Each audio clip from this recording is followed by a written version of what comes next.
ask that question. We were hoping you'd come back. Yeah.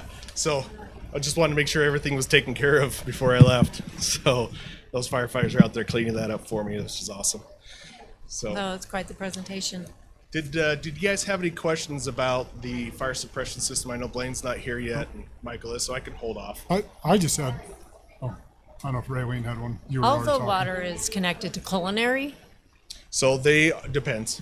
So, but most of the time it is connected to the culinary water system because that is the most reliable system. Right. Have you had a issue where they never went off? There wasn't enough water? I've never had an issue that they've never went off and not been tampered with. So Some people put them Yeah. in and then turn them. So I'm also a fire investigator. So, and that's one of the things that we always check. If the building does have a fire suppression system, we'll check and make sure it was last inspected. You know, when was the installation date? You know, we'll run that information down to see, you know, if it even started. A lot of times when we have fires in fire suppressed buildings, and most of them are commercial, you know, we have a higher risk. But at the same time, they've worked, they've kept the fire in check. There's actually a suppression system out there that are built to put the fire out, but those are mostly for commercial buildings and high hazard buildings. Thanks. I just had a question. So we adopted the state code doing this. So are there options for people to say like, well, I don't want to run a sprinkler system. Are there other options I can do that you guys would accept to say, yeah, you can do A or B or C, or is it, no, you're over 3,600 feet, you need to put in a sprinkler system? We do really try to work with the homeowner. There's things that they can do within the design process that they can do to try to incorporate, say, firewalls. You know, we'll try to incorporate some separations as well. So, but sometimes people just want their house in a certain way, you know, so there's only so much we can do So, with that. and I guess that was my question is it, you must have sprinklers, you are at this footage, or are there options? Because, you know, as an electrician, I deal with penetrations through firewalls and ceilings, and I have to seal it back up. And so being familiar with you know, area separation, I was just curious, are we allowing, because I've had some calls from residents that their concern is I have to put sprinklers in, and are there other options that I can use? Yeah, absolutely. so- So there are other options for sure. But it really comes down, and our hands are handcuffed sometimes to the water supply, you know, and what it comes down to, if that home is bigger than the water supply and our ability to put it out, then we have to bring that water closer. And I agree, but I mean, at a certain point, I mean, when you look at it, say a home is $40,000 to add a sprinkler system, you know, and then you come into the problems where do those pipes run? Through the attic. And what happens in the attic? It gets cold and they freeze, and then they break, and then they got a flood problem. And so, I mean, I'm just looking at it from, and I think it's a great idea. I mean, you can see that it works, but when the issues, I mean, I think it should be kind of up to that homeowner, like, here's your options. We want you this. Obviously, we've got water problems all over this county, and we spent a lot of money in the last, not too long, on 2 new fire stations because of issues. But I just think it needs to come down to the owner of, you know, yeah, I'll do the sprinklers, or no, I don't, and so I'm willing to do these things and work with the planning department and whatnot. But to have some options, because there's some serious concerns about these pipes in an attic, because you can't legally run a plumbing pipe through your attic because it's going to freeze.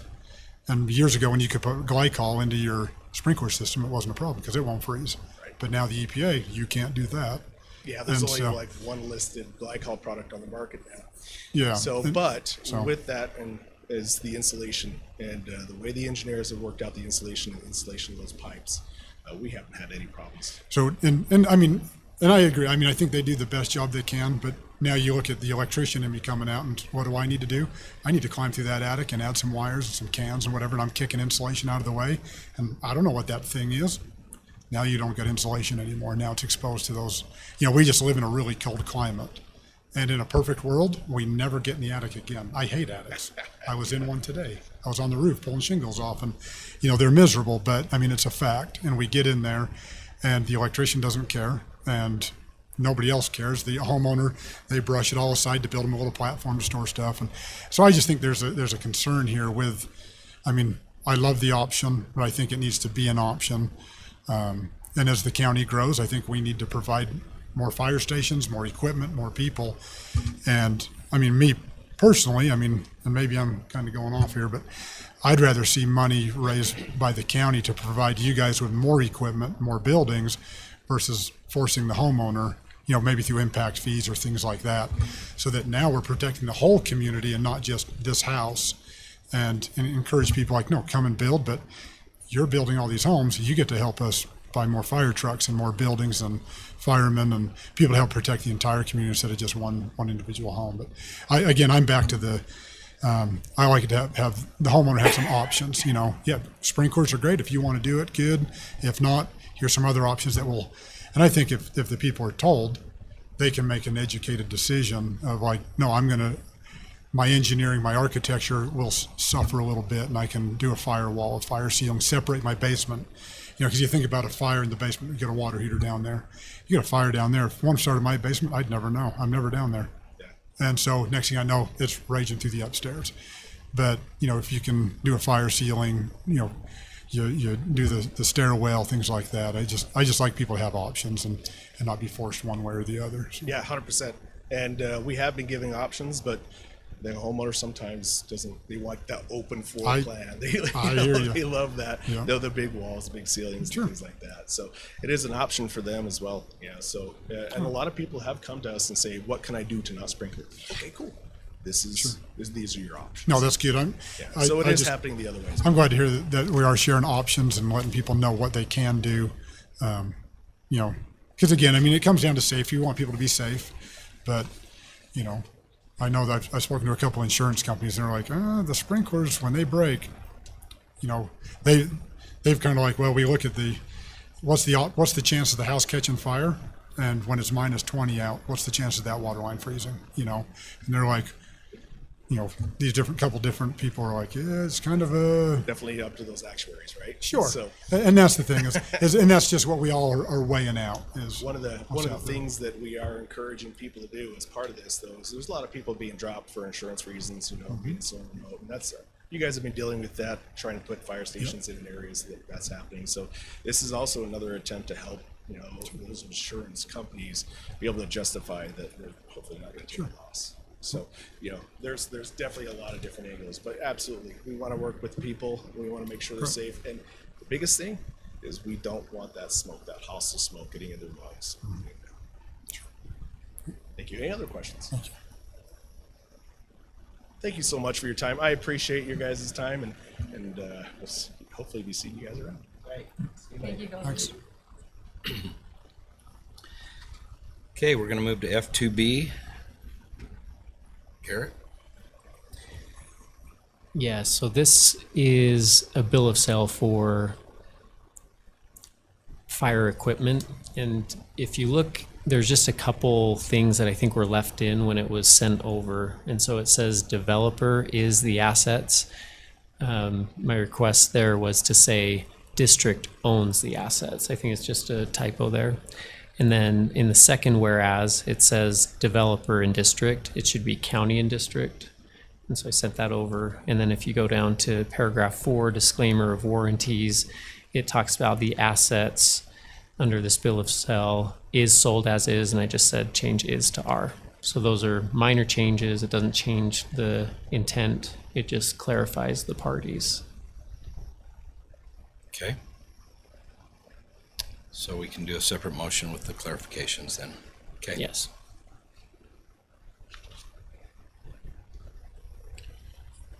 I move that we approve the bill of sale transfer of the WPR RFD equipment to Morgan County with the corrections noted by Garrett.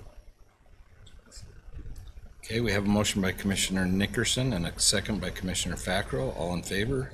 Aye. Aye. Any opposed? Motion passes. Okay. F3.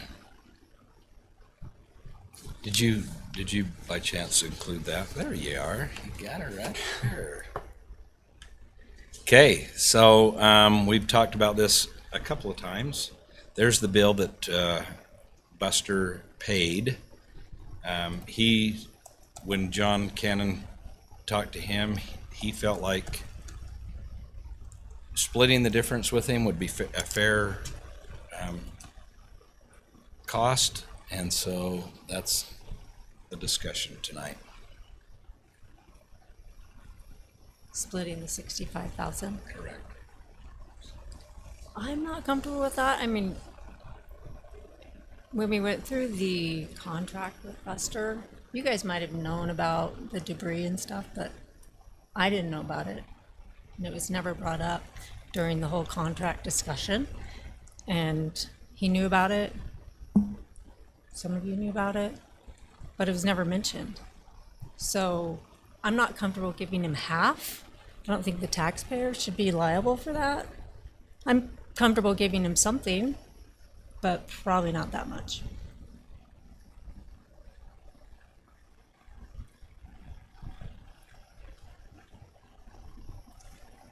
Anyone else? I was going to say, I think I'm kind of leaning that same direction. I mean, I know that there was soil there that needed to be moved at some point. I don't know that all of that needed to be moved, and maybe not at that cost. I realize when you do stuff quickly, it tends to cost a little more money, and time was of the essence for his project.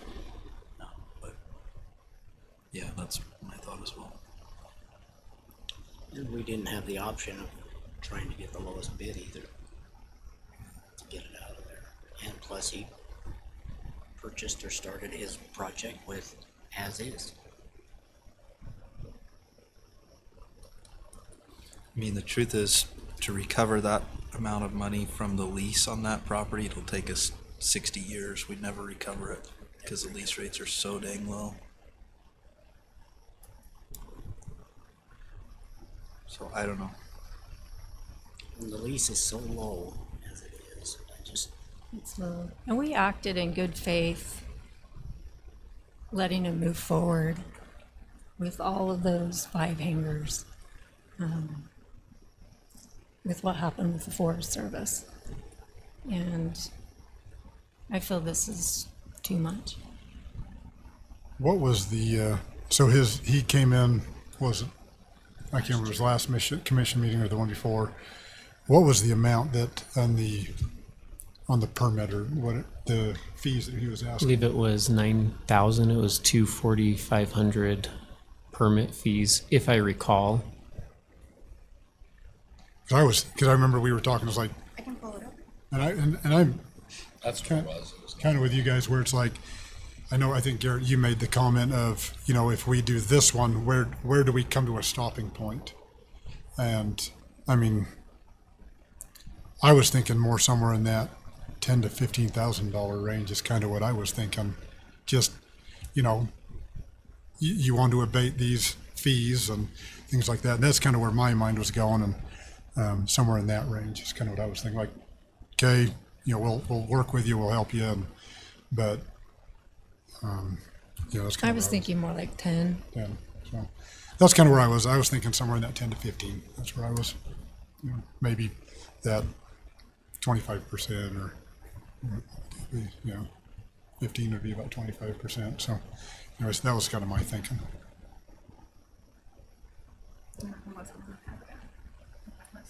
Someone must have set it out. Just a request, if the commission does make a motion, I need to know what fund we're paying it from, because there's not enough in the airport fund unless you want to do a budget adjustment. Well, I think it should come from the airport fund through a budget adjustment, because we should track that it's used there. Wait, it's going to come from the airport fund Well, Yeah, with the that's what budget it has adjustment, to. so we'll move Through the a money budget from and then the move the money back into the airport fund. What money back into the airport fund? So do you want it out of GR or Well, I think you'd have to non-departmental? take it out of the fund balance and move it into the airport fund and then pay it out of that. Do we have money in the airport fund now? No. She said there's not sufficient to So we have not received from the U.S. Forest Service yet. So the we should budget, have our lease money. the yeah. budget for the airport is already set.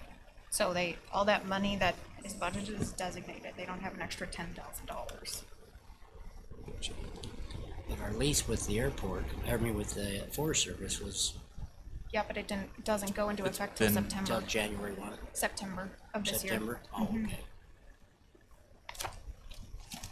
So I guess the only, the only other thing that I would bring up is when, because I asked, I hear everything that everybody's saying, and I know how much he's paid because I'm involved with the process. I know what he paid to move it last time, because it was, the overburden was on what he's on now, and now it got moved to what he's gonna have, which is fine, and he's a great guy. He doesn't, he's not gonna, you know, get down and kick on the ground. But we also did tell him that we probably would haul a lot of it to the fairgrounds. And Brett decided that that wasn't, he didn't have time to do that kind of stuff, and so it ended up being his baby after he was told that Brett would try and move a bunch of it off. So that's just the only other thing that he said. He told me that he said that's kind of where I feel like I didn't. If I would have, he said it'll be an expensive lesson for me to learn. I'll get it in the contract next time, but when I'm told stuff, I'm learning, and I think it's going to happen, and it doesn't happen. So Was he that's- told that in a commission meeting or by a commissioner? I'm just curious for my own So knowledge. that should have been of- in a commission meeting. We talked about it. I remember it. We talked about talking to Brett about hauling some of that, which we did. We told him we were And they gonna said do at the it. time, they didn't have the time to move much of it. And I said to Brett, well, why don't you find out what it would cost us to hire a contractor to move it all up here? Which he also did. In the meantime, Buster went and got it done and moved. So I think there was a miscommunication in terms of time frame there. So what was that number to move it up here? I don't remember. I know that Brett had a number. I think he sent it to us. Do you remember getting that, Vaughn? We asked him for it, and I know he got a Wow. number. Well, what it was is he got the number of the volume. I remember that, but I don't know if he had an actual cost yet. Never seen a price. Because So- before we could ever put it out to bid to get a cost, Buster moved it, which is fine, I guess. It's just, you know, I don't know if the expectation from his end was, hey, we were going to move it in the next 2 weeks, because that was certainly an unreasonable expectation, or if he understood that if we were going to haul it up here ourselves, it was going to take months probably. I don't know that. I wasn't involved in any of the conversations down there even. Yeah, all I know about was the conversation of moving it up here. I don't know anything about what was told to Buster, but, So do we still need it up here? oh yeah, we still need material up So here. is it gone from there and he's moved it No, all it's out just in a bigger pile. in bigger piles? No, it's not Is it? bigger No, it- piles. Well, It's in- spread out over the Graded field. Yeah, it's, It'd You be guys are nice to talking get about it up two here. things here. There's overburden and then there's roto. And Brett was supposed to move the roto mill to the, No, he was gonna fill in the grass area Fill. for our, He was gonna haul for it our all rec over. area. yeah, it was the fill. so I just remember you want to do that for the parking lot. Yeah. So And Brett has added to the overburden a lot over the years. So I'm just telling you the facts. And Where'd all I'm the- not gonna- Where'd all the attic overburden come from? he just brings it from wherever he's He dumps it on the doing. airport? You got a good place by the river. So I'm just throwing that out there. You guys say the Well, number, and I'm I mean, gonna look for whether a we've motion. added to it over the years or not is really irrelevant, because we're talking about burden that Buster knew was there when he signed an agreement with us and knew needed to be moved, and that wasn't even discussed in the agreement, probably should have been. And I'm not trying to throw, blame anywhere. I'm just saying this was a known issue. It didn't get resolved, and I don't know if that was just on accident, that nobody thought to include that or what, but I mean, we could have eventually moved that dirt.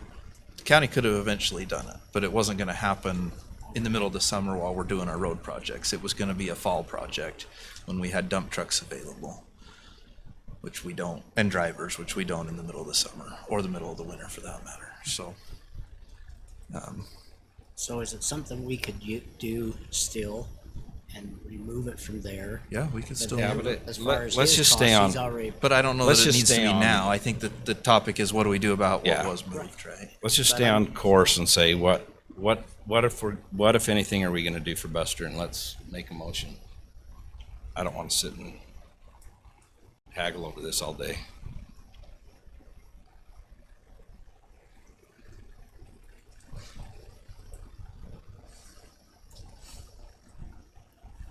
So, This is my recommendation, would be, that the commission, if they so choose to, expend funds, that it would go from general fund balance to Fund 38, transfers and contributions, and then from there, pay out a building and grounds line of the airport fund. I just need an amount, an emotion. So just to clarify, it's not taking from the airport fund. No, it's just to keep, so we Track of know, it. keep track Yeah. of it. Track, yeah. So what we, in 6 years when we're like, didn't we pay him something? Instead of going through general fund, it'll all be in the airport it's coming numbers. out of our. Yeah. Just And for the record. and it shows Yeah, the so if income it's and the 10, outgo. we'll move 10 from fund balance to the fund balance of the airport fund, and then add 10,000 into the building and supplies expense line, and then we'll expense out that 10. Or whatever amount the commission decides.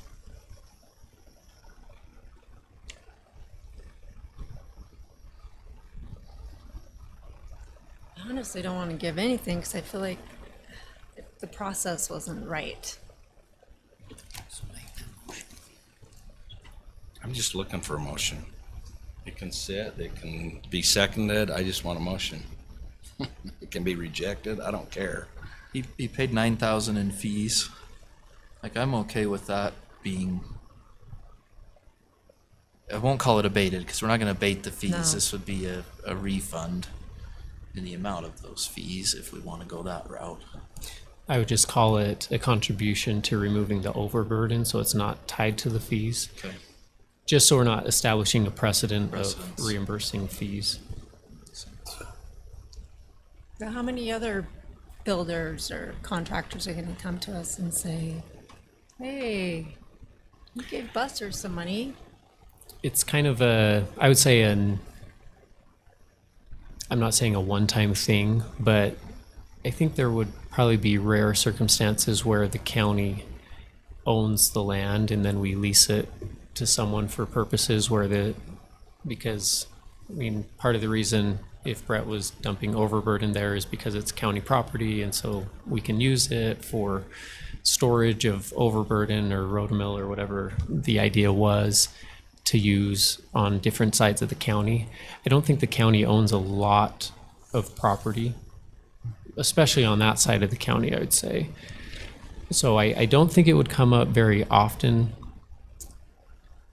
in this exact circumstance. I would also note that, the discussion of, we've added to the overburden. I don't believe we've added to that overburden in the last 4 or 5 years. It's certainly not since we knew that this project was on the horizon. So it's not a matter of, the county kept adding to it even though they knew it needed to be moved. I just want to be clear about that. I think if it were, that would be a different discussion, right? If we were adding to a problem knowing that it was causing a problem, but that was not the case. But I don't think that there would be very many areas in the county where we own property that we would lease under these type of circumstances. So I don't know that we're setting a precedent that way.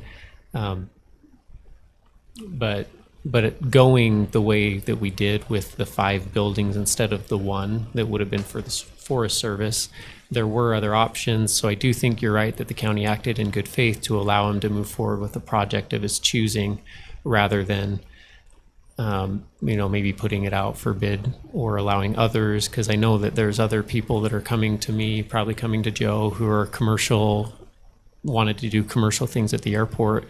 And Buster really does have that monopoly of at least the remaining space.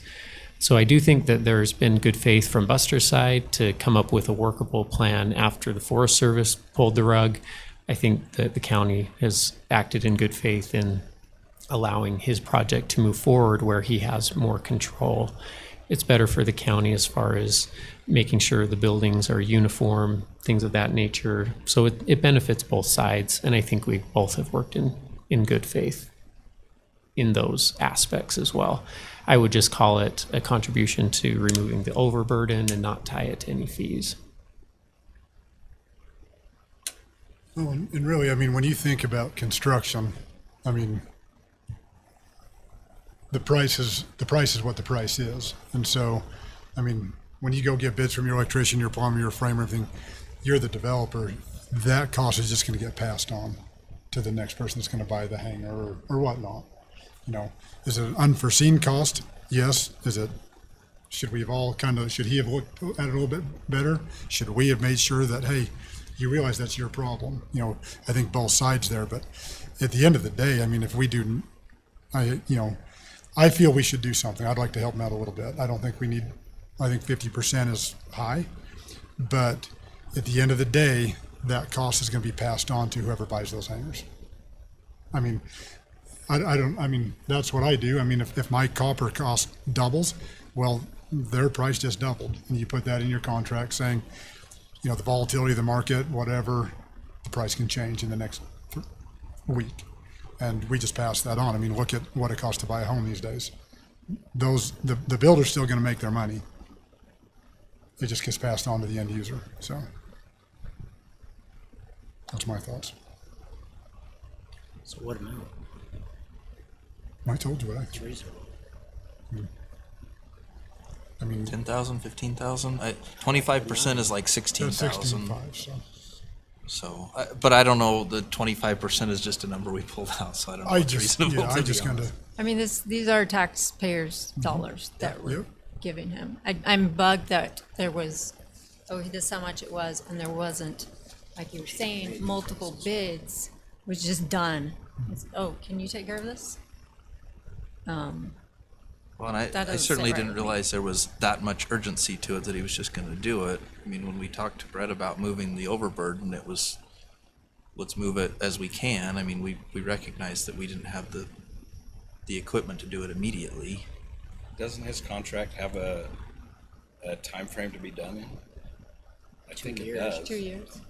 2 years from when he Yeah, it does. Years to have everything done. I mean, so- had he come to us and said, hey, it's gonna cost me 65,000 before he actually paid for it, I think it would have been a different discussion, because we could have said, well, hey, why don't we get some trucks in there and truck some of that out? If we're gonna move it, we might as well move it once instead of twice. Now we're moving it twice, and we're gonna pay for it twice, and that seems silly to me. We should have put it in other trucks and hauled it up here and placed it on our field. But The contract term does allow for extensions as well, but it's by mutual knowing that it's 2 agreement of years, the though, parties. that to me means nothing in terms of how urgently it needed to be moved, the burden itself, the overburden itself, you know what I'm saying? I just wish he would have come and communicated that with us, and maybe he thought he had, but Maybe. No, it is what it is. So eventually, the money will come from the airport. Monies. Well, no, if we pull it out of the fund balance, it wouldn't. Well, we have to pull it out of the fund balance to be able to pay it. If you wanted to But- transfer money back later on to the fund balance from the airport, I guess you could do that. That's the only thing I would want to have done. Because it's an airport project, it should be done with restricted funds. So their annual budget without the grant is 106.5. I would say they're not restricted funds, though. Let's be clear, it's not a restricted fund. The airport isn't. We have a separate fund balance for it, and the lease revenues we've been placing in that, but they're not restricted. If we wanted to, we could use them elsewhere. if that was gonna happen, I think it would have to go to the airport board and then them approve it and then come back to us or whatever, so. And at the end of the day, whether it's this project or something else, there's gonna be something else that we're gonna need to pay for at the airport too, you know. Whether it's the berm or whatever, we're gonna have other expenditures there, so I don't know that matters. I will say though, if we're talking about the fees helping to offset this cost, that fee revenue is going into the general fund, so at least there is that. The a year or so ago, we did discuss, and I don't know exactly when it was, but we discussed having all lease fees, everything that came to the airport supposed to be spent on the airport. And it was, we were gonna set up a separate fund just for that. So if that's And we an have a separate expense- fund, Okay. if but it's there's an- a difference between a separate fund and a restricted fund. Well, but all funds, all lease things, all lease monies is supposed to go back to the airport. So if those monies it go is. back to the airport, Correct. that means monies that are spent on the airport have to come from that fund. If we don't have the money from another fund to help pay for that, then maybe we need to be looking at the airport cost. So we have an Or estimated $105,000 in lease revenue, and then 1,500 in estimated tie-down revenue. And that's just this year. That's for FY '25, correct? So FY '26 may change because of the USDA. We'll have a little bit more because of the USDA will be fully on the new rate. USFS, thank you. So I also appreciate the businesses that Buster will bring in and the growth of the economy that could happen that way. So I am pro-business that way. I don't want Buster to think that we're against him. I just didn't like the process. You said he was $9,000 in fees? I think it's 9,000. Yeah, I believe it was 9. It was 4,500 for each cut. I think the demonstration that we're supportive of it is the fact that the lease rates are as low as they are for the property That's true. itself. You can't lease ground anywhere else in this county for that kind of money.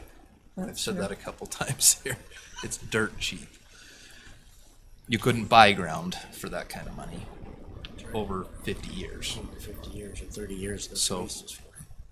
To me, that demonstrates that. It's true. This is a different deal, but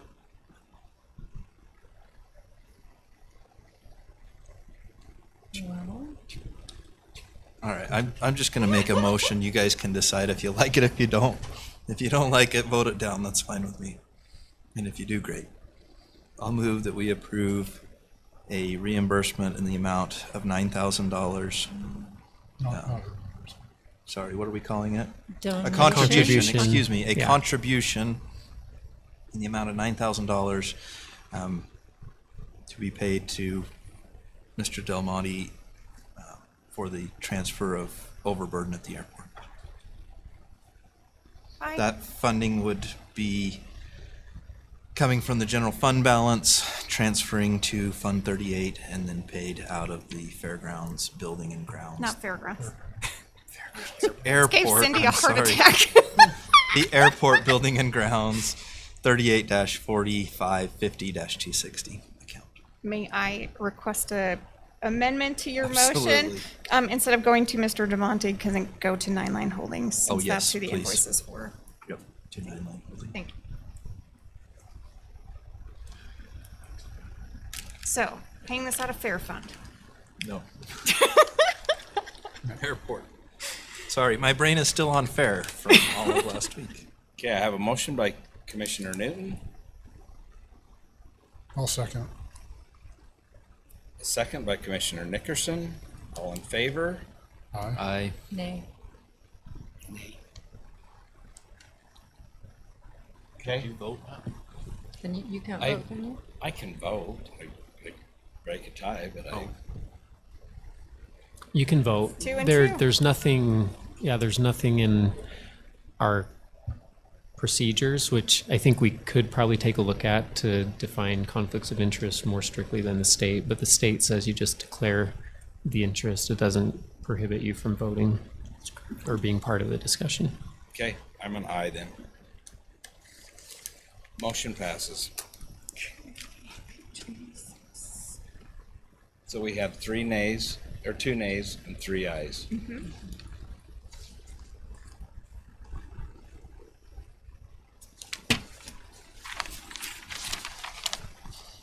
Okay, we are on F4.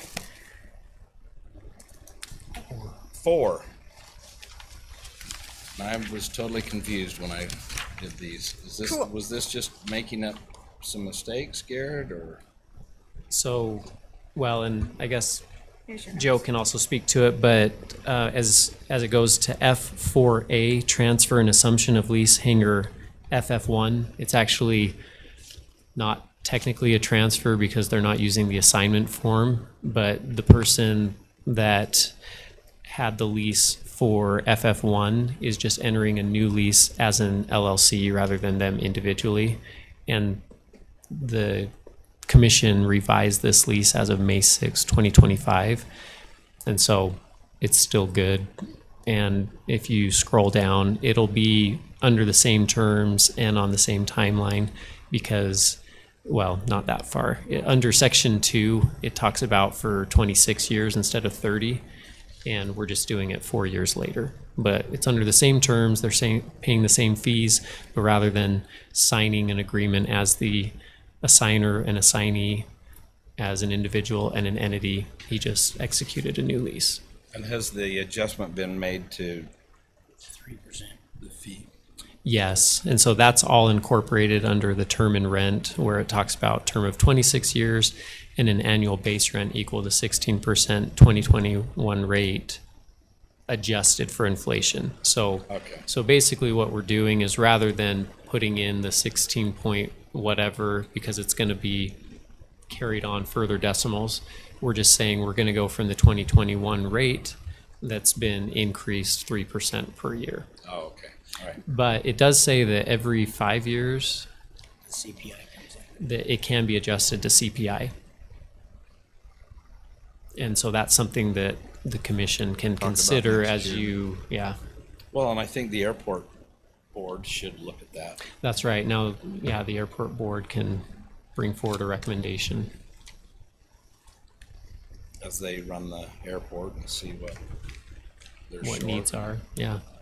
and what needs to be done. Okay, So that's 4A. 4B is a transfer and assumption of lease. And so under paragraph 4 of the lease, they have to get prior written consent of the commission prior to transferring the lease. And so for hangar DD3, I have already signed that assignment and assumption. It's a form that I've created. They filled it out properly. They gave it to the proper person. And I already signed it because it looks good. So now it's just needing approval and a county signature. and that was for the empty piece of ground for the asphalt. No, that one is for hangar DD3. DD3. And then I have more to say about So C. who's the transfer? I couldn't see that on. So there's two transfers. There's the first one, which is F4A, is Josh Bond transferring it to his LLC. It's, Oh, okay. the second one is, and Wheeler to C. Wheeler RD LLC to Flight Mode Aviation LLC. So not transferring ownership other than, Just their lease. Yeah, it's an assignment and assumption of Okay. lease. So it's not a new entity? I mean, on the first one, it's just an entity. But the Right. second one, DD3, is to a new person. Right, but both are entities Right. from one Different. entity to another. haven't got to C yet, which is the tie down. okay. Tie down or parking spot? Same difference. He's putting a tie down on it or It something? already has one. That's the intention, and so but I would, Oh, do just you want to kidding. speak Just a about that right now, or Shall we pass each Should we one look and- Guess we at- ought to do each one. Yeah. They're not all the same. they're not all the same? Okay. Yeah, I'll look for a motion on number 4A then.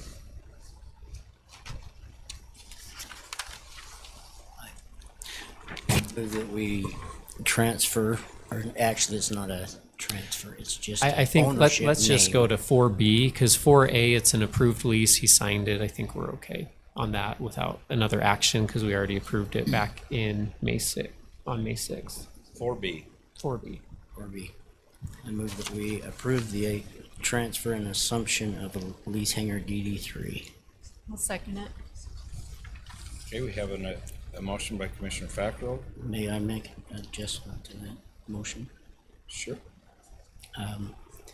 DD3 under the assumption of what's in the lease agreement, which with the improved rental payments and everything. Okay. Commissioner Blocker, you still second Still on that? second. Okay. Motion by Commissioner Fackrell, second by Commissioner Blocker. All in favor? Aye. Any opposed? Unanimous motion. Unanimous. Okay. 4C, Garrett. So I was not at the airport board meeting, but I have reviewed the information that came forward. I would recommend not approving this. I know the airport advisory board was voting in favor to recommend it. But my understanding is he wants to have a private tie down there. And in the discussions that I had with Buster on the 9-line leases and with Joe, even on Buster's side, which is commercial, there's a few tie downs that he's said that the county will have those tie downs so that there's no competition with the county tie downs that we already have. This gives exclusivity to hard surface at the airport, where now if he's leasing it, he can exclude, it's a public airport and he can exclude others from using that area. And so rather than leasing hard surface, which to my knowledge, we haven't leased to anyone else, Joe can correct me if I'm wrong, but even with Buster, it's more maintenance on the county to clear the snow, to maintain the surface. But the reason that we wanted to maintain that control was so they couldn't gate it off and prevent the airport from being accessible to the public.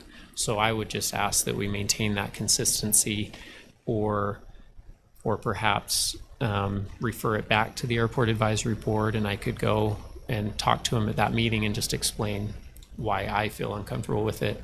My understanding is Joe was also not at that meeting, and I'd like to see what Joe's thoughts are.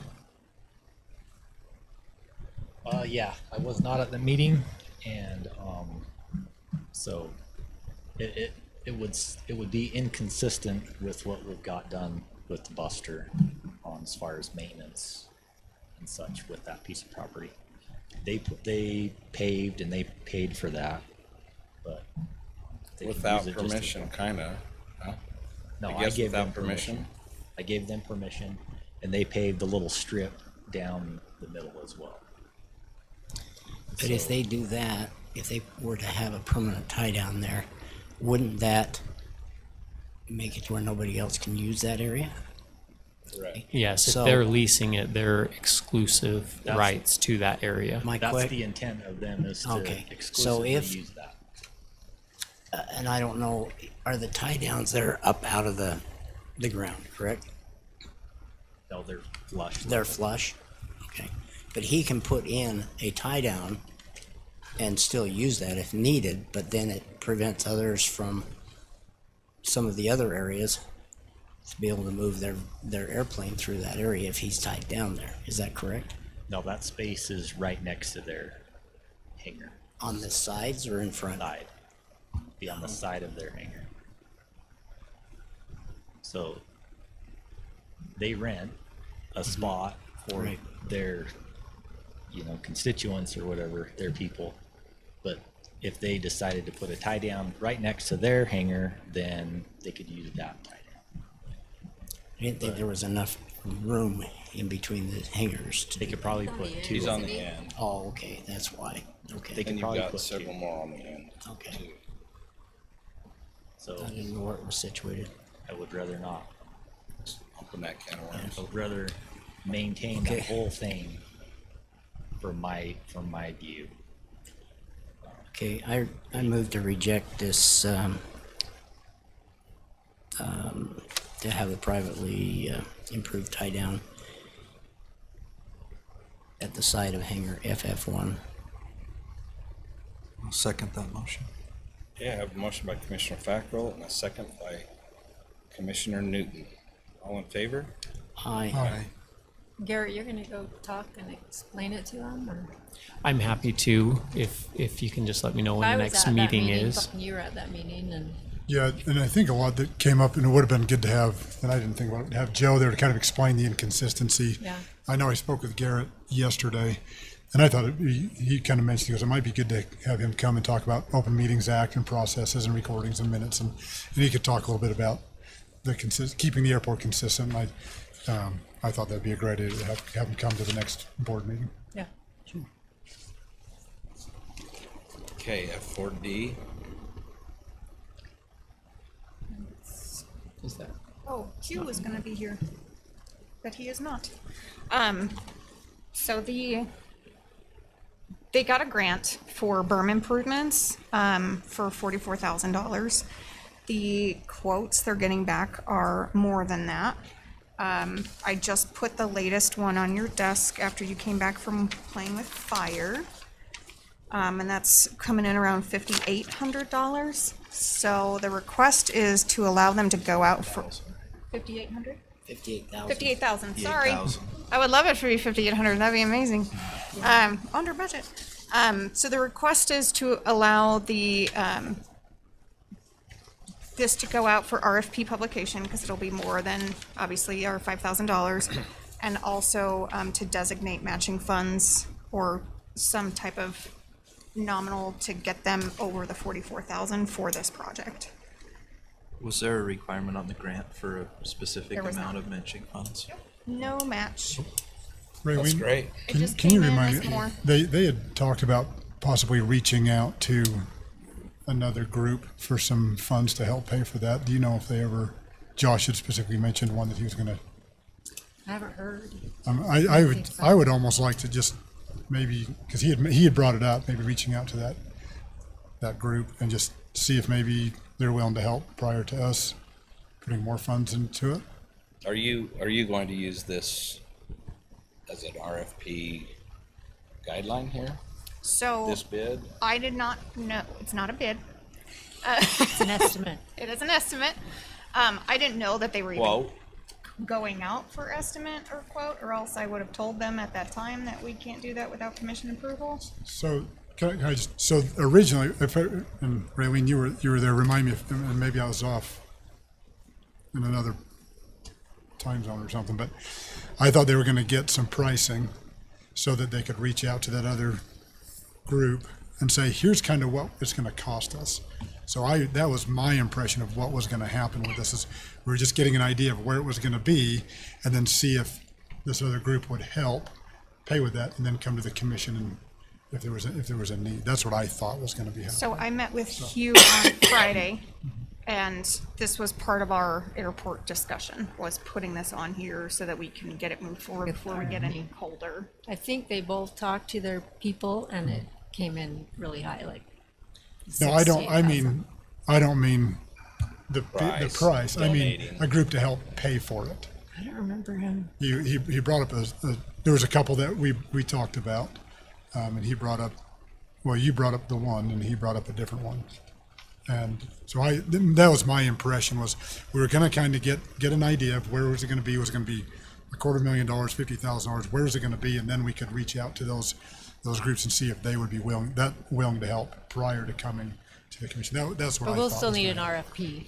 Yes. I can't do an RFP unless we've designated the funding, especially if you already have estimates that know that it's more And than the funds. that's we where I thought, like, if, Well, but, Well, we can I still mean, do a it. thought I if have they- is, even this project, okay, you cut back a little bit on some trees or bushes, and you could make it fit the funding if you wanted You to, could. based on what's here. So I don't know that it's unreasonable to put out an RFP, even if we haven't, we know we've got $44,000 in funding. We could put out an RFP, and if it's over that, we cut back on it, or we decide we're gonna designate more at the time. You could go with smaller trees. You could, yeah. I only have a question on that, potentially. I know that they're short on water. Spruce trees, maple trees take up a lot of water. Is there a problem with that? Well, I mean, you could change that in the RFP if you want, and specify the type of tree you want. You can specify a different kind of a tree, but I'm just saying that if there was a reason for spruce trees that would be nice. I love spruce trees. I also love maple trees. I'm just saying that if we're trying to conserve on water down there, because I know that was one of the problems we had before, was water. And so I think we ought to be looking at, Water to it, right? right, we never did, but there's still a shortage of water unless they use some of the different things. Even a drip, you're gonna need, I mean, they take a huge amount of water. So I'm just gonna request different kinds of trees, What do you request? something that's gonna maintain the soil. I can give you some, Yeah. but I think what you Well, need to just do put in is you the, need to put go in to the RFP that it should be US drought tolerant plants. Yeah, Native drought tolerant plants, that's right. and let them, Let them I mean, decide. they're the You okay with landscape that, Kate? architects, they can design. And I think you could use this as a template. There's two 3 of them. more. I think they already wrote. I know, you I've could never choose seen one, it. choose one and use it as a template for the RFP. Okay, did you guys make a draft plan or did you design? Sean was here. And then He was, but he just had back surgery. So he I didn't don't know wanna hang out. who made it. Okay, so get with Sean and then add drought resistant trees. Do we want to put in there that our budget is, I thought they wanted it consistent with Buster's. I thought that's what they were kind of going for. Yeah, I Yeah. think you're right, the landscape to look consistent. And they With- want some. with Or drought. just give us drought options. resistant trees? Just put in options of different kinds instead of having a specific. Tree? And Okay, they specifically want the 1-year warranty. yeah, I remember Hugh saying something about the 1-year warranty. But what do you want to do about funding? I'm thrilled that we got a grant to help pay for this, because we've been talking about this. I Spending money for really this feel for like we years. should move forward on it because we've promised and promised and promised we would do this project, and now that it's only going to cost us maybe 10 or 15,000. $1,000, Yeah, I'd I say think great. we So ought to. go ahead with the RFP, and then if there's overage on the recommended, the commission will designate at the time of award. Sure. Okay. That's great. I've got my marching orders. Garrett, ready to go? Okay. Thank you. And then just to make sure I'll just ask that we do make a motion on 4A, just to err on the side of caution, making sure everything's done in a public meeting if needed, and then I'll rethink if that's needed for the future. Okay. And that's regarding hangar FF1. Okay, I move that we accept the airport recommendation of the transfer and assumption of lease hangar FF1. Okay. I'll second that. I have a motion by Commissioner Blocker and a second by Commissioner Newton. All in favor? Aye. Aye. Any opposed? Motion carries. F5. Honorable Garrett Smith. All right, so there have been, I think, 3 different groups that have requested to do various events at the airport. And part of just figuring out what can be done, I pulled the airport code. It is in the packet. I have highlighted a few portions later on, but before someone can do an event at the airport, they do have to get county commission approval, and they have to make the request to airport management 60 days prior to the event being held. There was a request for doing test driving on the runway, which our code outright prohibits. It says that you can't be on the runway. It also talks about not shutting down normal airport operations. So there are some prohibitions in our code. I think there's always a question of, is it a good code, is it not? If there is a change to the code, especially anything dealing with the airport, I think not rushing it would be good, because I would probably have to do a lot more research, or Janet, if I'm being honest, she's really good at researching. She'd probably do a lot of research on FAA regulations, because there are restrictions. We just want to make sure we're compliant with federal, state, and Can you county. imagine having an emergency landing and having But Out on the car runway. show or a test drive or, yeah. it's just not, It's not a good Prudent. idea. I love the idea of activities in that end of the county. Let's use Kent Smith Park for some of those. I mean, you could do a car show at the park. You don't have to do it at the airport. Do it at the fairgrounds too. Well, I mean, we Or have for one that- here, for but that I, side, yeah. I love doing, I think it's great. Let's do some events down there. I just don't know that the airport's the right place to do it, but the park could be, and could be a wonderful place to do stuff. So we originally talked about wanting to do events at the airport and having the public come and see it and opening it up more. Remember that, Vaughn? Yeah. Yeah, and so I don't think that there's a prohibition against it. It just depends on what the activity would be. In the packet, there's an email from Luke Majewski. I met with him yesterday, I believe it was. And we went over his detailed narrative, and I said, well, you're the closest of anyone to holding an event at the airport because it doesn't look like it's outright prohibited. We just need to go through the process of getting the approvals. Some of the other approvals to keep in mind would be like a mass gathering permit, so the sheriff would be involved. We want Public Works involved because there's not a ton of parking, and if we're having a lot of parking along that road and then walking to the airport, I think we just want to consider all of those things before making a final approval. It's not here for approval for that. This is just a discussion to, I think, just get some direction on, does the commission support these things? Are there any changes that you'd like to see in the code?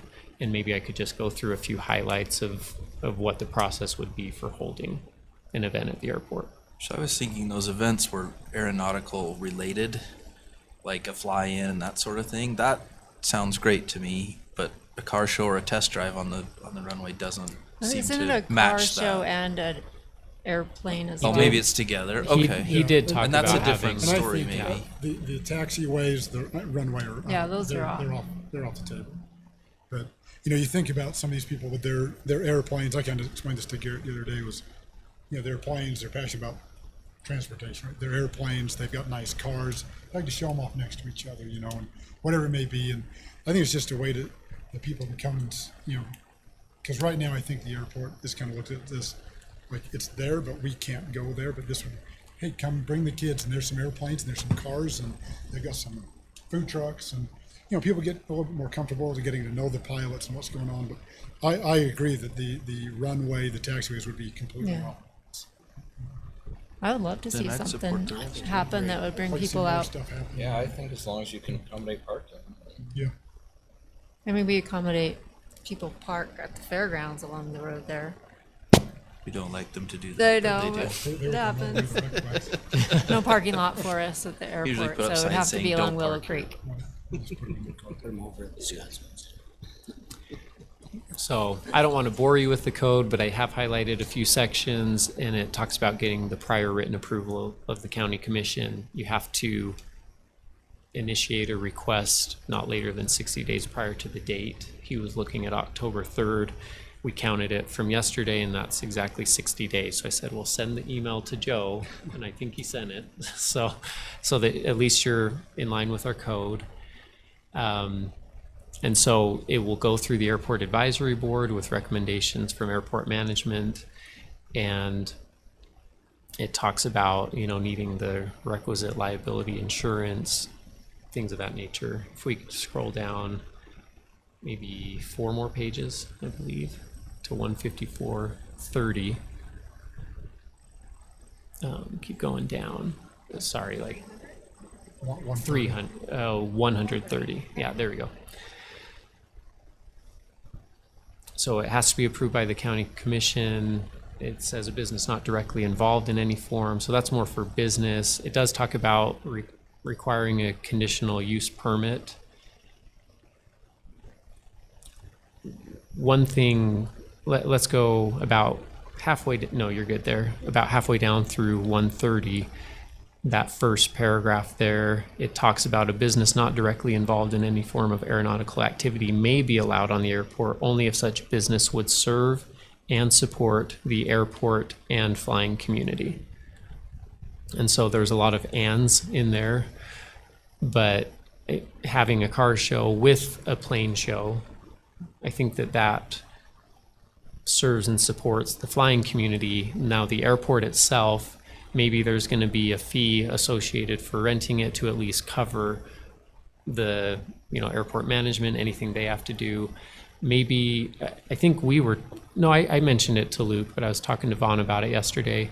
Maybe anyone involved in that plane show, or they're showing a plane or a car, they show up the weekend before for an hour and beautify the berm, or do something like that, or they show up after the event, so that there's some sort of maintenance where the taxpayers aren't subsidizing events. I think that we'd want to avoid that. And then it has the standard requirements in 133 that goes a little bit on to the next page, and it talks about all the compliance with the statutes, the insurance. They need a business license. And then D says if paying a fee to the county on the basis of generated revenues. So there might be a revenue sharing for use of the property or for advertising or something like that. I think we'll shape it as more requests come in.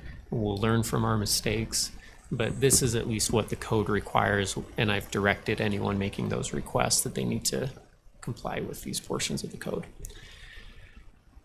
So other than that, don't want to bore you with our code, but it is there in the packet, it's on our website, and Would the food Those are my thoughts. vendors be within the airport facilities, or would the, okay, make sure you have an event permit? yeah, so it's not only the one hosting the event, any of our food vendors, they still have to comply with our code. Yeah. Now, there may be, that's a good point though, because it does say any business that's being done at the airport requires a conditional use permit. And so that might be an area where we may look at a code amendment, a text amendment to say, if there is an organization hosting the event, they will apply for a conditional use permits. I don't know, maybe Josh would have to speak to that, if they could be under the umbrella of the event organizer, or if we carve out exceptions to say, if you are coming only to sell food or have some limited, then you get a special event permit. But technically, our code says if you're doing any business, you must have a conditional use permit at the airport. That won't be a problem. And that's what Brant went through, that's what Buster went through. They all got their conditional use permits before we even engaged in leasing space. I was just thinking on the food permit for food trucks. When we have our auto show up here, they just have to have the event permit, and the state's aware of those. And if we're having an event down there, then it should be the same thing, and they're not doing it for a profit. They're doing it just to have a community event. So that should be, maybe we need to change the code for We would that need a kind of- text amendment because the airport, it's not like, the fairground doesn't Right. have a provision that requires a conditional use permit. The airport But does, the airport so we may does. have to go, since this is not a permanent business for a conditional use permit, it's just an event permit. Right. And I don't know that we should have to have a conditional use permit. And maybe it would be as simple as saying a conditional use permit or a special event permit approved by the commission. Something very simple. You need one or the other. Event permit. Yeah, if you're doing it for a day, maybe the event permit is appropriate. If it's a long-term business, you need Yeah, the you need more, the CPU. the permanent conditional. Yeah. Yeah, CUP. CUP, sorry. But you can CPU. apply for it on a CPU. Okay. So, And that's all I had, unless there's any questions. So you don't need a motion on this? No, there's no motion. It was just a discussion because we had got quite 3 requests in the last, I'd say, month or 2. Yep. Do we need to consider reviewing the code and making some adjustments if we're going to have more events there? 60 days seems like a pretty long yeah. lead time for some things. I don't know. And Josh, what's the typical for a conditional use permit? Conditional use permits are pretty fast turnover. It requires a narrative. If there's engineering involved, obviously those will take longer. But if it's just a normal CUP for a business or for something, it just requires a narrative. We check to make sure it meets the code, and then we get it on a planning commission. Do you think it could be done within 30 days or 30 so. days? If it's a C1, those can be done fairly quickly because I'm the approving authority for those. What about a C3? 'Cause C3? These events would have to be approved by the commission. 30 days might be close because of all the notification requirements and because of where the planning commission meetings and the county commission meetings fall. Wouldn't it be easier just to amend the code? So mean, that's an option. I would be hesitant I just don't to, want us to have to go through all that hassle to get a CUP, when all they need in other county functions is just a special event permit. Well, if it's on county land, the county doesn't have to issue itself a temporary use permit or a conditional use permit. We don't technically have to follow our own code. It's a good idea to try to follow your own. but this is an outside person coming in and using county property, not the county hosting. So the county's not hosting events. This would be for outside people coming in. Right, but as going through the that owner process. of the property, we would permit still is be the for the land. affidavit. Oh, The address, we'd be the owner affidavit signatory. We don't have to do that for ourselves. So we would probably require them on the airport to get approval from the county commission and to have the special event. But I don't necessarily think they would need a temporary use permit. So maybe the action item would be to direct staff to prepare a text amendment. That could be the action item here. And then, and I'd probably take this one, Josh, just so you don't have to have another one on your list. And Well, then is it I from chapter 15, title 15 land use, or is it, because I only, Well, it's 50, deal with it's not 155, 155, but it is 154. So is that technically outside the? I would say that's outside of the purview of zoning and planning, so it probably, a text amendment for that would probably just go directly to the county commission and not require planning commission input. And we don't have a requirement that you direct, so I'll work on something. I'll probably meet with Vaughn and Raylene since that's your portfolio, and maybe I can come to the airport advisory board to get some of their thoughts. And then I we'll think if move we're it. gonna hold events there, we ought to be thinking about cost for the facilities. I mean, we have costs, even if it's our people going in and cleaning up afterwards or whatever. We ought to be thinking a little bit about that. Kind of like renting the fairgrounds, we just rent the airport for, Yeah. yeah, okay. And maybe ways to satisfy that, or if there's certain groups that we feel like should be able to do that at a reduced cost or things like that, we should outline that for the airport. It'd just be nice to have it clean so that it's not confusing when somebody wants to do something. If there's a desire for it, let's make it happen and make it clean and easy. I agree. Okay, I'll start working on it. Thanks. Don't go anywhere. Okay, F6. Staff posted an RFP about 4 months ago. We received 2 responses to that RFP. We reviewed the RFP proposals and we interviewed both respondents. Through those interviews, staff believes that Planning Outpost will provide the best general plan rewrite that the county needs to have. As such, we're requesting that the contract for consulting services be signed so that we can engage and start working on that process. Valerie Clausen, who is the owner of Planning Outpost and the project manager, is in the audience, and I thought it might be a good time for her to get up and kind of introduce herself, talk about her background a little bit, and maybe answer questions that you may have. And to clarify, it was also the lowest bid. Yes. Low budget, you mean? It was below budget, actually. was. Both bids were below budget. This one is $8,000 lower than the other. Yeah. It so has all of the area meetings, the 8 instead of the other one was only offering 3. 2. Yeah, 2 or the other applicant was only proposing 3 community meetings. This RFP was proposing at least 8. Good. Do we still have area plans that have not been submitted? Yes, with this general plan rewrite, I'm hoping, because a lot of the previous area plans that have been submitted, I'll try to be nice, they don't really constitute an area plan. They list some of the statistics for the area, and they read more like board meeting minutes.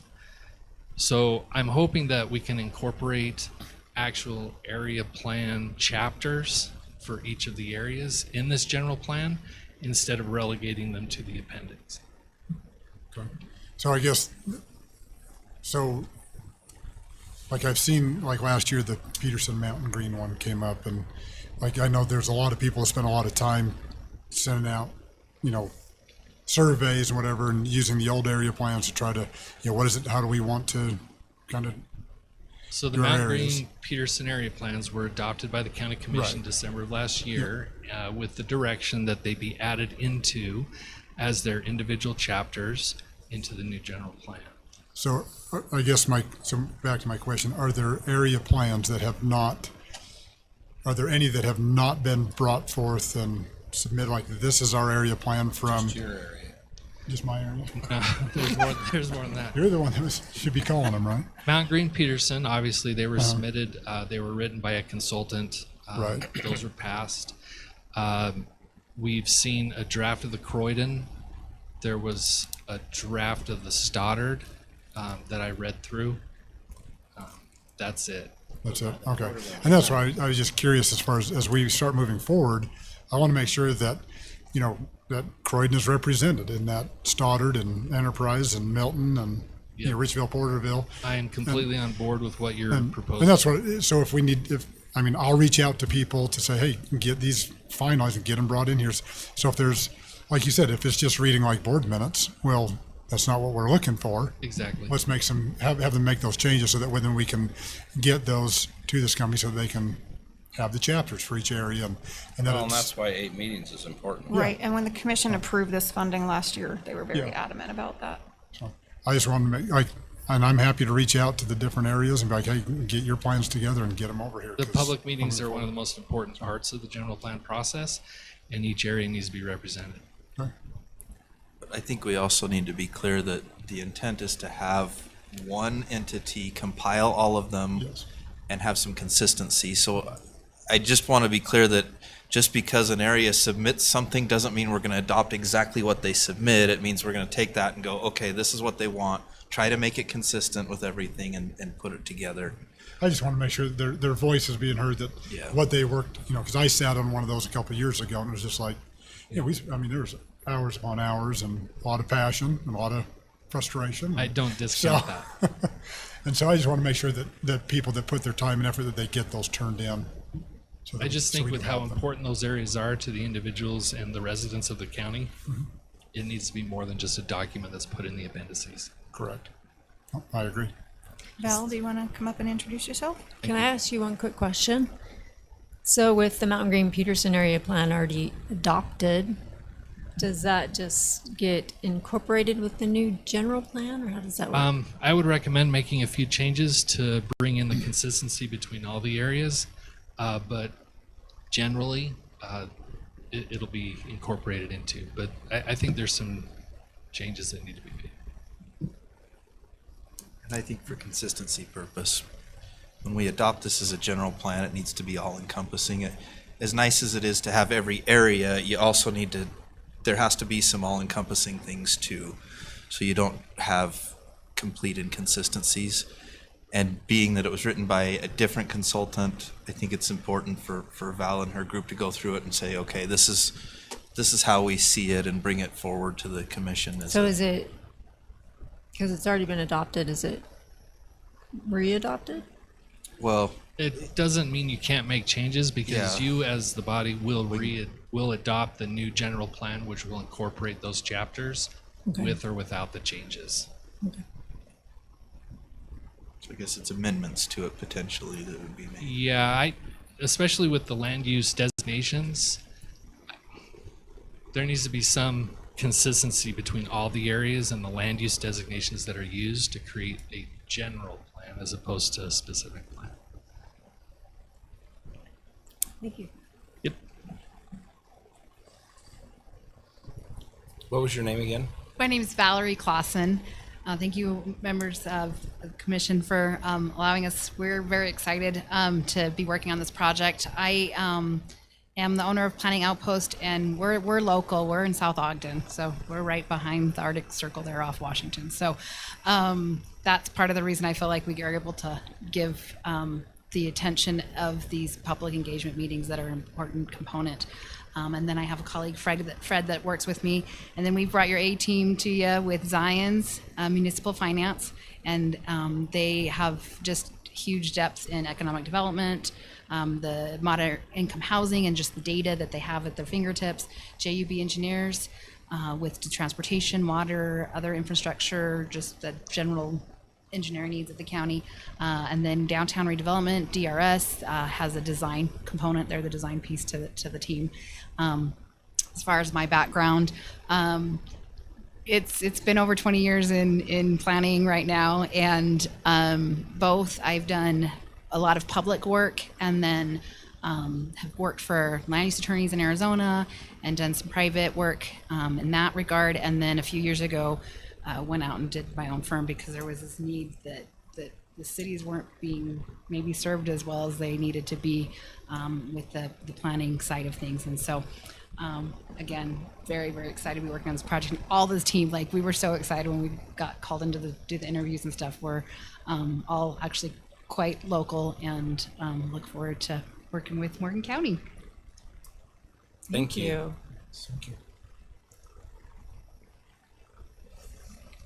So do we need to make a motion? Yes, to we need a to motion. award it? Yep. The only, I didn't go back and read the RFP, but when was it supposed to be completed? Does it match the timeline in the RFP? Yeah, the contract extended it so that you wouldn't need to adopt a new contract to Okay. give an additional, I think it's 6 months, correct? Yeah, we did 18. On the RFP or whatever, okay. But you're hoping to be closer to the 13 than the 18, okay. Mr. Chair, I move that we approve the contract, award the bid and approve the contract to Planning Outpost for the general plan update. I'll second it. Okay, we have a motion by Commissioner Newton and a second by Commissioner Blocker. All in favor? Aye. Are there any opposed? Motion carries. Thank Thanks, you. Val. We'll get to work. Thanks. Thanks, Valerie. Josh, did you want to stay up for this one as well? Sure.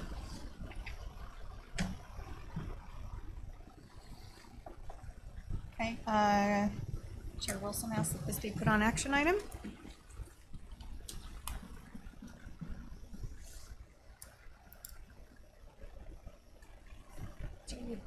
I don't, I don't have a problem I with the was new like, order. we, If this I is just the wanted, order- I just wanted to know, my biggest thing was when you were here, you said, I feel like the request from our county residents should be prioritized. Well, they've paid a fee, and so we have an application for highway signage which would add signage along the highway above and beyond freestanding signs. That's a request from a resident, property owner. They've paid a fee. I think those are going to be priority. But any other orders I had. The food truck was Food truck was- requested by a, Yeah. it But wasn't paid a fee. They it didn't was- pay a fee. They came and talked to the commission and commission task staff. So if they want to avoid paying the fee, they can approach their elected official or a member of the planning commission to see if there's so directing. I guess my question is does the fee move them up to the top of the list? Well, typically the fee means I don't have to draft the entire thing. So they're drafting it. They submit it to me as part of their application, and they pay a fee for the application with the proposed text. I look at the proposed text, I find a place in our code where it would go, and I try to help them reword it because obviously they don't have a lot of land use training. Okay, so we only have one then, I guess, that has paid a fee here. That's correct. Is that correct? So I guess it's up to us whether we want to move another one forward too. Well, I'm currently working on the food truck text amendment.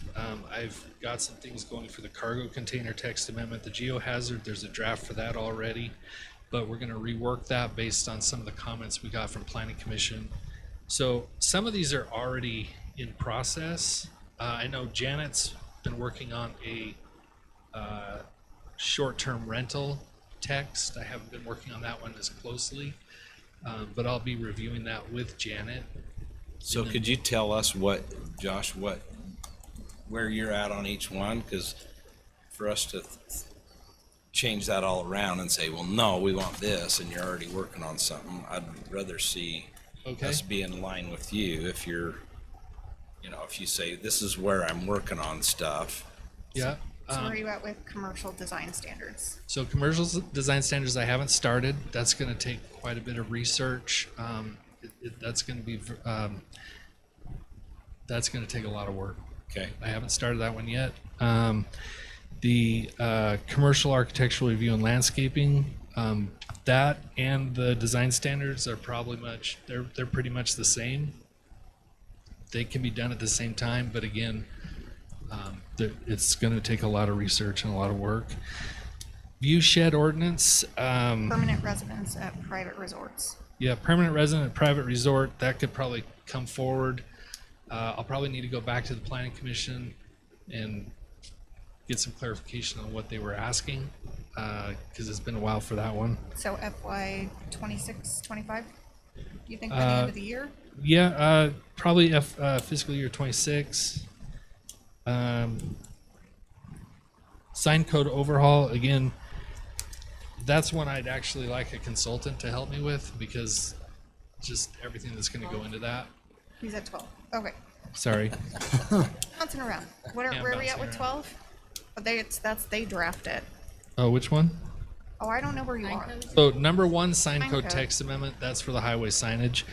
But when we did our Band-Aid sign code text amendment a year ago, June of last year, we were directed at that time to rewrite the entire sign code.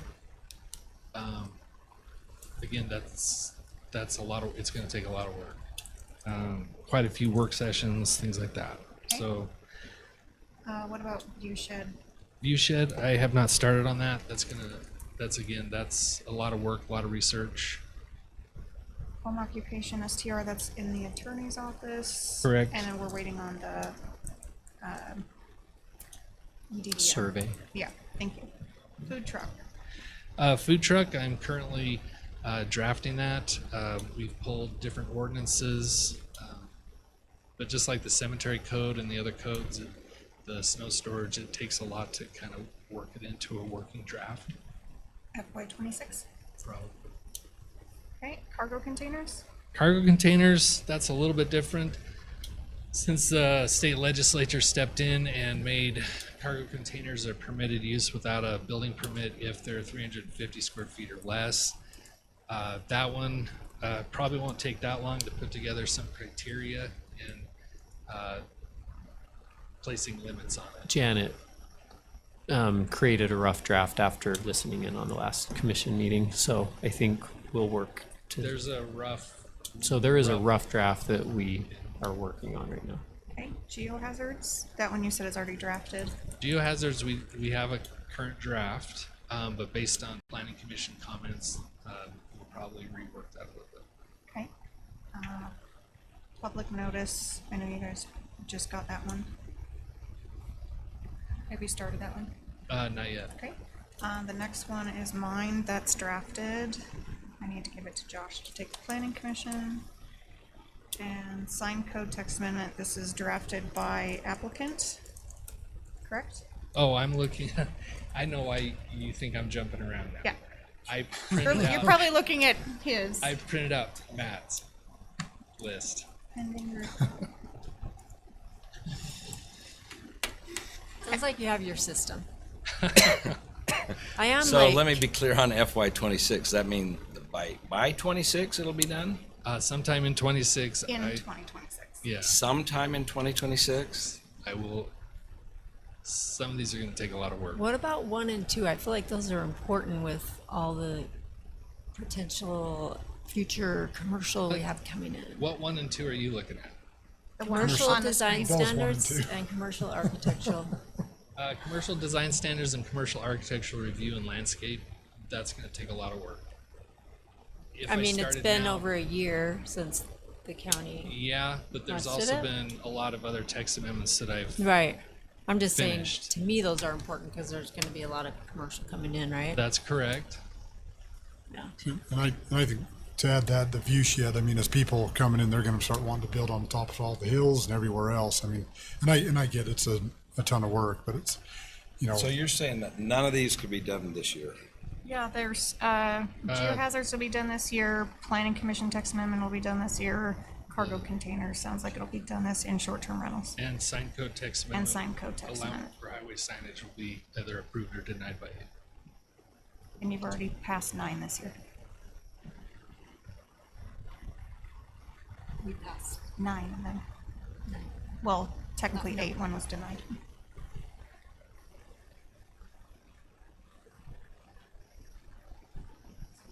Are we supposed to put these in order, so? I have no just, idea. like, I don't. Go at it? I really don't.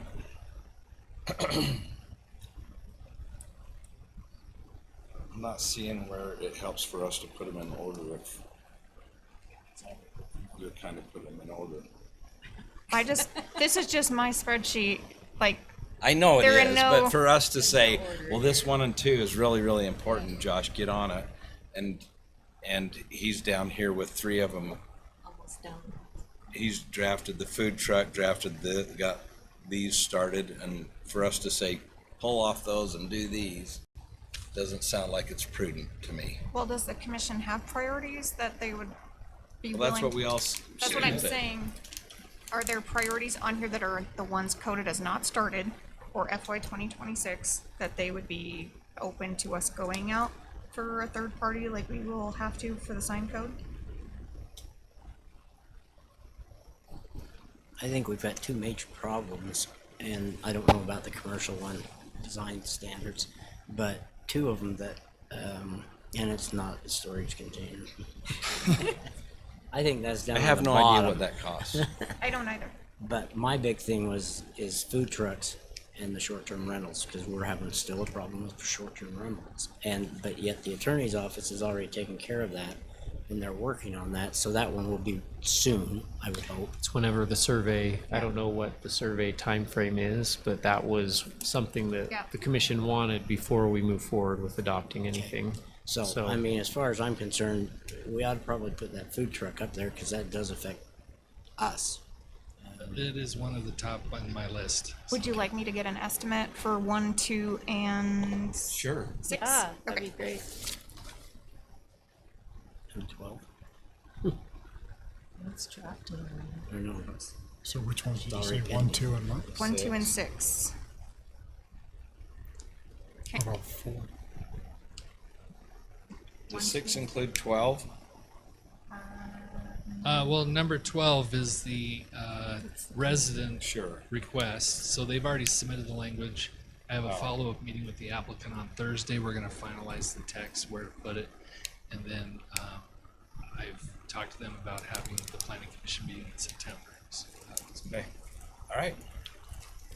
Okay, I think we're good with that. Is everybody good? Any other comment, questions? it's fine.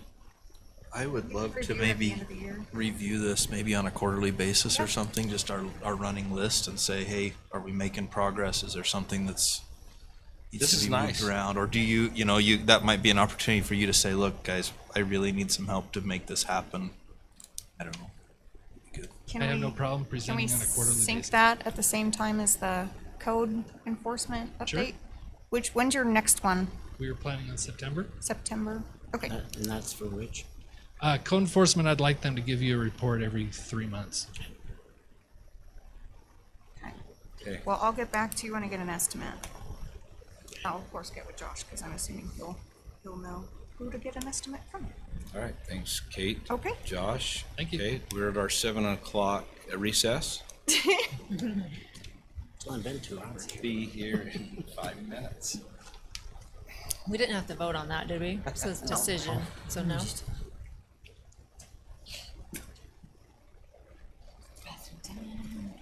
I need to cut a hole in this, it stretch my legs out.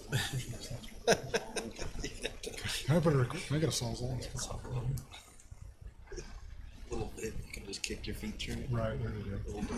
Oh, that's the worst thing about the fairgrounds.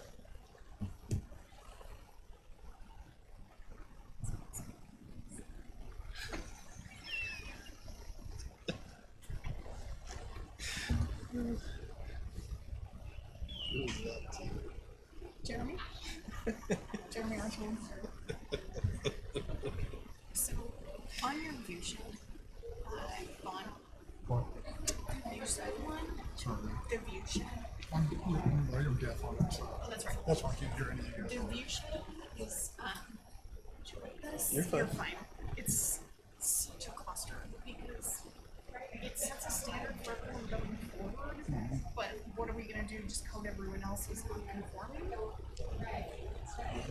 So I think that's where we're stuck, is we know who it came from, and at the end of the day, it's like, well, it doesn't matter, she's in everyone else's view shed, it's everyone going forward can't be in the view shed. Which I get, the protection, but it's like, So the is biggest that- question and directive that honestly Josh needs is, if we're gonna do a view shed ordinance, what do we do with everyone else that is Already done. binding? Or like, maybe has a building permit and an engineer's estimate on putting it in. and Nothing, schematic. because there's nothing you can do legally. So, Well, I Can't mean, be retroactive with so it. then why, you know? And personally, I know that citizens need 1,000% increased signage. Because I love it.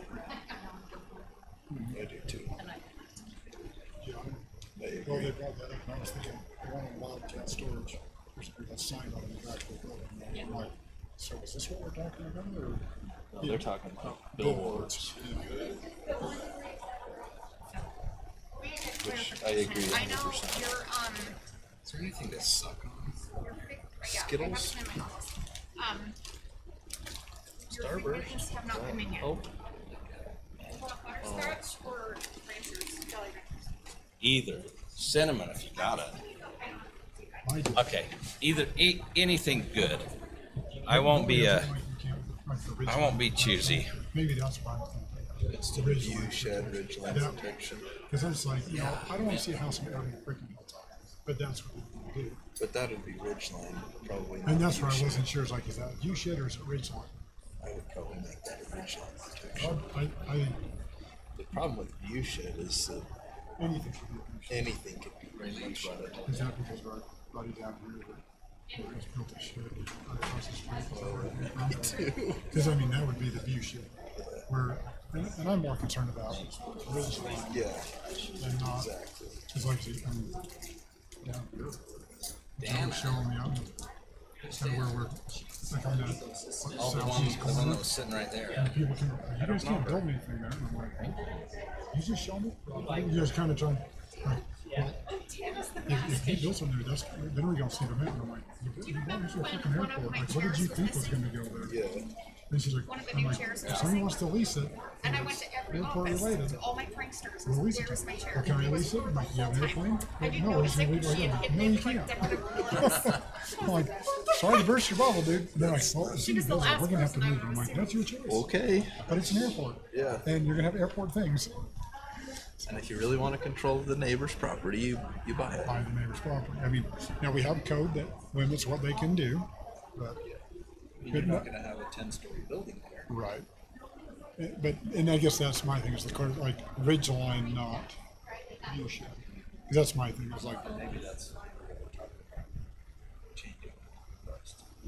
At least we don't go onto a to third ridge line versus. Because that was We don't go onto a that third because I look page. up. I think the mountain. You've That's got the the view majority shed at is the up. bottom. And it's the wording, right?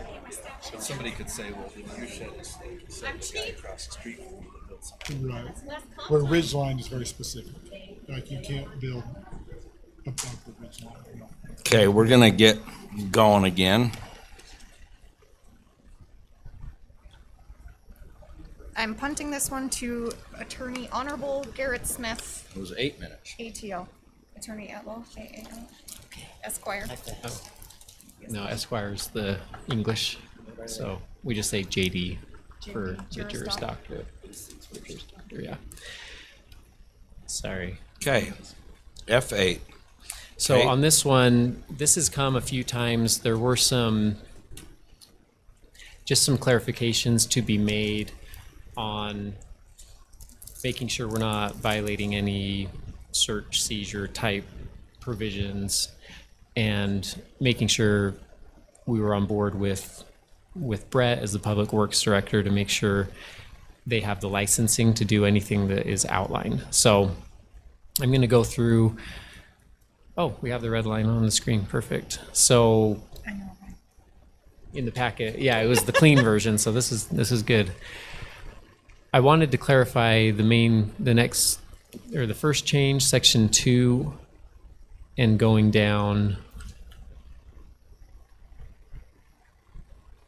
Oh, maybe we ought to make that. Anyway, we have the second break where we go down to A, just to make sure that we're outlining the county weed control board as an advisory board, not the final decision maker. So they'll act as an advisory board to the county commission. Into section 3. I love that you changed it to be a resource. I really like that wording. Yeah, so I don't think that we consult and give advice because then people hold us accountable for that advice. And sometimes we're trying to be helpful, and it doesn't mean that we've looked at every aspect of their issue. So when someone, comes to an attorney, for example, they'll tell a 5-minute pitch of what's going on and ask for advice. And sometimes you just have to say, generally speaking, X, Y, Z, but I'm not going to give you specific advice because there's probably more to the story and I'd have to look at it further and look at the code or the law. So if they're a resource, then people can come and they can say, rather than give advice, they say, well, our code is here, or these professionals have the licensing to take care of those weeds and not kill your trees, or whatever it may be. And so they become that resource to point them in the right direction. Over time, they may develop that expertise, and maybe they do give that advice, but that's not what they're appointed to do. Sorry, before you go on, can we go back up under Yeah. section 2? That B, where it says direct the efforts of the county weed control supervisor. Generally speaking, I think I understand the spirit of this, which is kind of the board kind of says, hey, this is what we think we ought to do about this. But generally speaking, we haven't allowed an advisory board to direct a county employee to do something specifically. I don't know if we just reword that slightly. I understand what the intent is. It's just, to me, it sounds like they get to decide how he spends his time, and I think we need to be clear that that's not the case. I agree, because Brett really is his direct supervisor and then reports to Kate, who reports to the commission, and it should fall in that chain of command. And Maybe I didn't have, what thoughts aid do you the have? efforts. Or bring before the commission. Or follow the chain of command. And maybe what it is, maybe we just take that out, because I don't think that they need to direct. I think that Right, they what need to comes up in advise. those meetings, if needed, they could go to Brett, they could go to Kate, they could go to the commission and say, this came up at our last meeting. We'd like some resources to be diverted to here, but it's not up to them to direct, because they're an advisory board and they don't deal with budgets or anything like that. What if it just says discuss the efforts of the county weed control supervisor? Yeah, I think either. Talking with him about what he's doing and whatever, but not telling him you're going to do X, Y, and Z. Yeah, I'm fine with either one. I think it still needs to go, I don't think that board should direct. And that's what, if we take it out, then they don't direct. If we change it to discuss, then they don't direct. So I think either one is fine. I think it's I'd meant, rather have it go through either us or the administrator. Yeah. to me, when I read it, I think it's meant to say they're kind of leading the efforts of the county control supervisor. Kind of steering the efforts. So the county control supervisor telling them what to do, and then they're directing it. That's how I read it, but And I think if it is discuss, then I think that that allows them to say, hey, this is where we'd like to go. And then that would just come from, you know, if there's issues, maybe they say, hey, we think you should spend more time here. And then he says, well, Brett has me doing X, Y, Z, or whoever the public works director is has me doing this. Then that discussion could be had with Public Works, Kate, or the commission as a whole to, but yeah, I do think an advisory board directing, that is a strong word. Well, and it specifies above there that they have the powers and duties to do these things, and then says direct. If you read it in its entirety, it's like, hey, we have the power to direct them to do whatever we want them to do, and I think we need to be clear. So I like changing it to discuss, and then it's, hey, they're, you know, or collaborate with, or however you want to phrase that, but I think it shouldn't be fully direct. Anyway, we can move on from that. Yeah, so if we did discuss, they could always make a recommendation to you as the body as well, if they saw an issue or they thought more needed to be done there. All right. Down to 3D. Rather than creating two tracks, and our code compliance officer is here, I have not run this by Josh and Chris, but maybe if you have questions for them or if they feel compelled to come and talk about it, rather than creating a different violation process, just follow what's outlined in our code. And so, and I don't think that the weed control supervisor wants to get into the business of enforcing.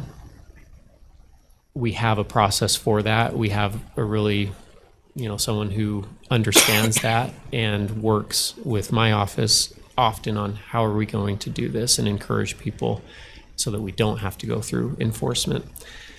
But then they have someone that they're working with and not creating a new job title or have to learn a whole new system.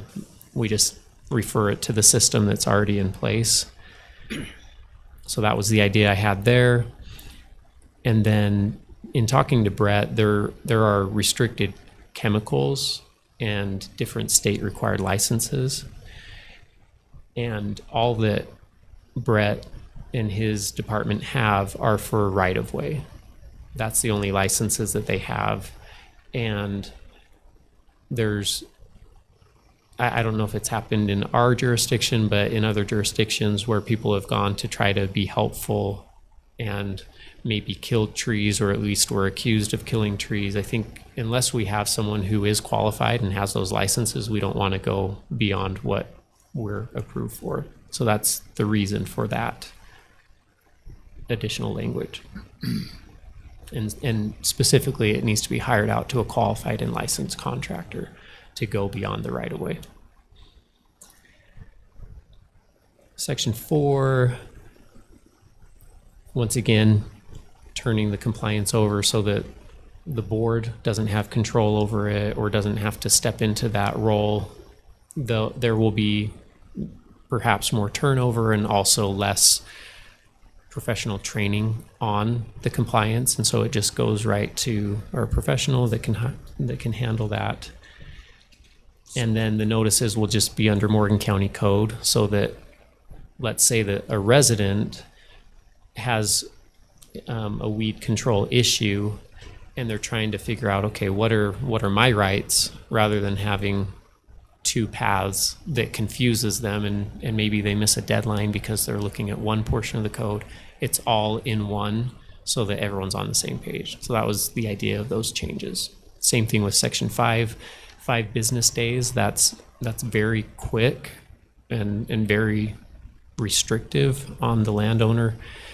There's another process through our code that can be 10, or well, it can be 30 to 40 days depending on the process there.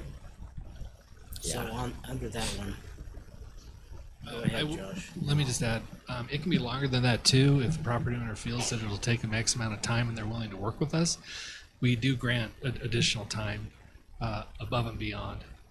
If they're not willing to work with county and work with Chris and myself, then obviously we'll follow the 10 days, 30 days.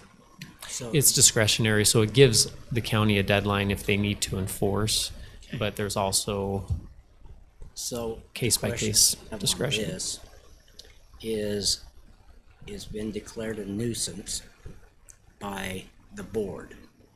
Is that correct? Am I understanding this correctly?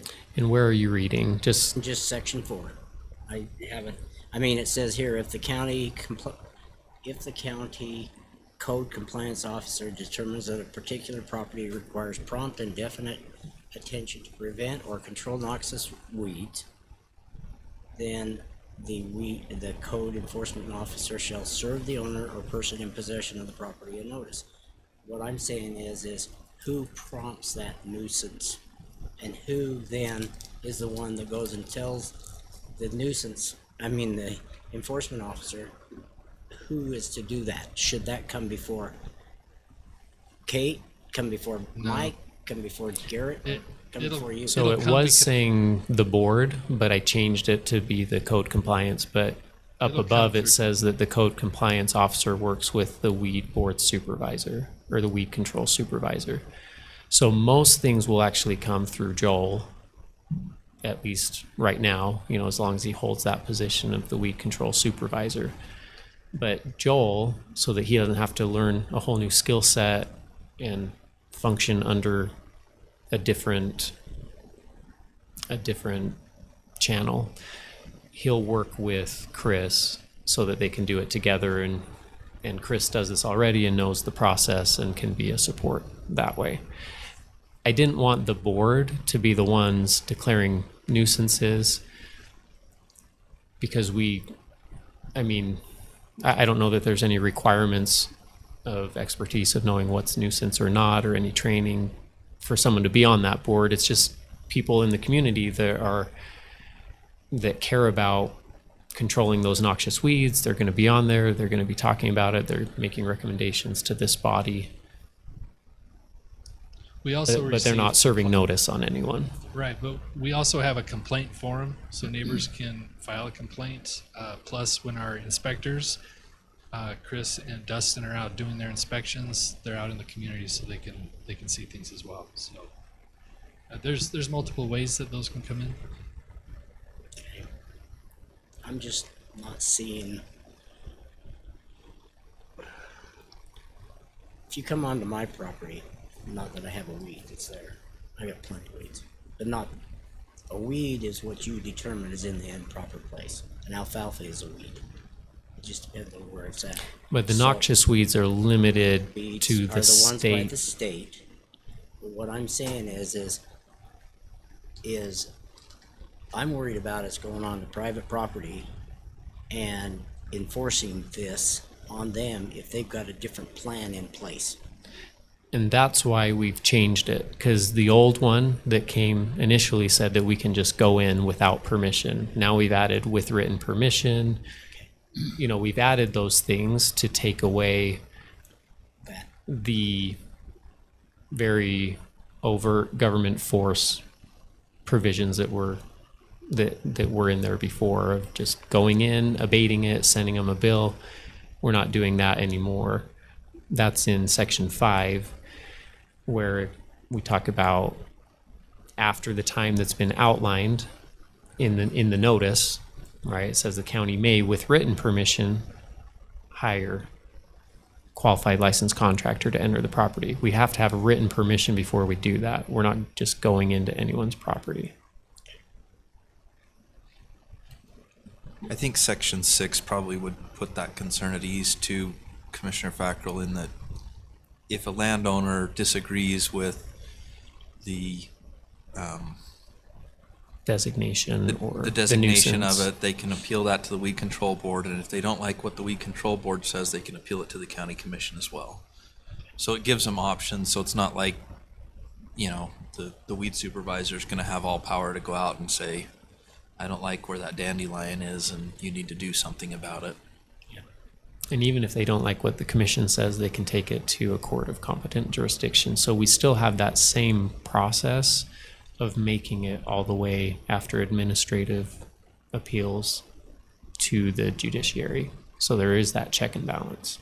I just want to make sure property rights aren't infringed upon. And that's why I think we didn't want to move forward with past iterations, because we were working out the language and making sure that we're not being Right.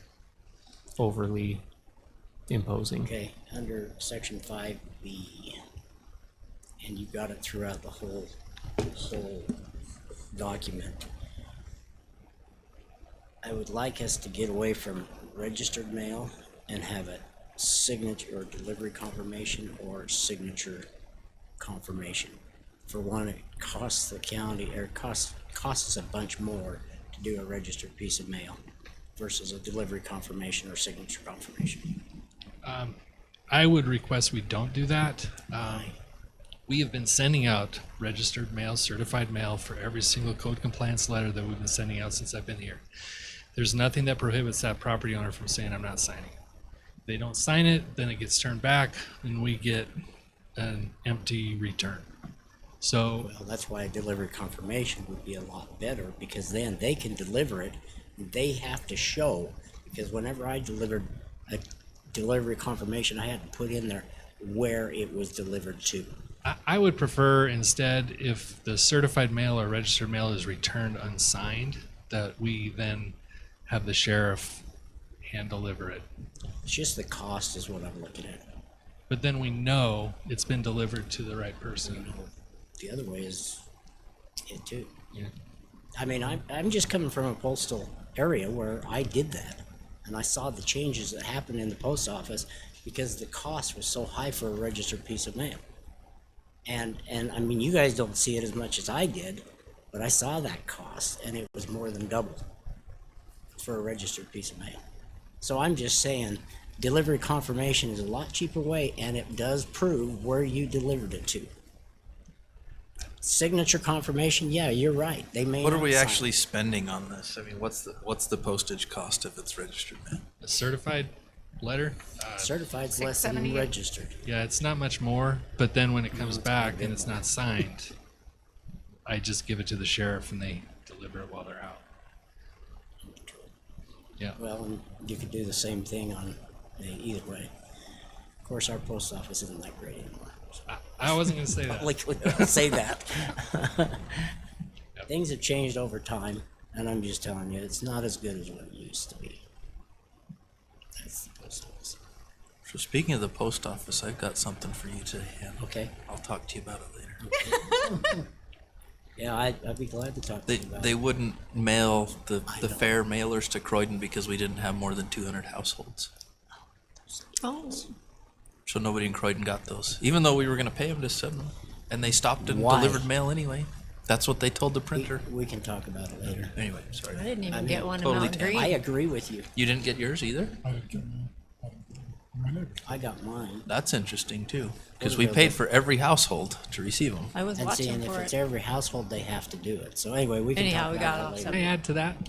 Are you Just having this week issues with it? alone, we have major issues with the post office. This week Agreed. alone, we've had 2 or 3 people come in, post office refusing to mail letters to their address, even though the address is shown on our maps. It's the address that was assigned at their plat. And they're telling these individuals that they have to get something signed by the county to give back. So it's a major issue. Maybe we need to work on that. They one don't if we can. establish the address, we do. So, We do. Somebody should tell them that. Yeah. Yeah, I Apparently. agree with you.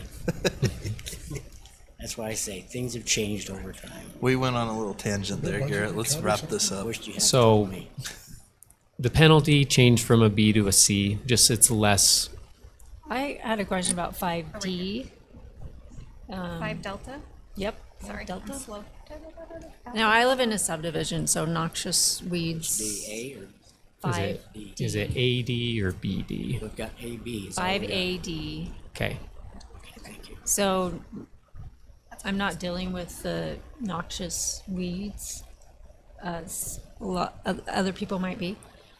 So when I read you get a lien placed on your property, that seemed so harsh to me. Like That's like actually- It's pretty common. We do it for garbage bills. We do it for, like, the city does it for water, sewer. Really? Water, yeah, it's super, it's just attached to your tax bill is essentially what that means. But we have, before we can attach it to your tax bill, it has to be a lien on the property.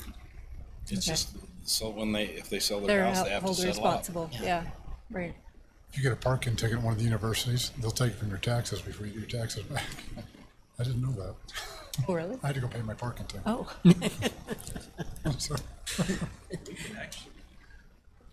We can do that as well. I mean, it wouldn't have to be placed as a lien and wait all that time. We could actually garnish it from the taxes, from their tax return, should we choose to do that. We can do that with any fees.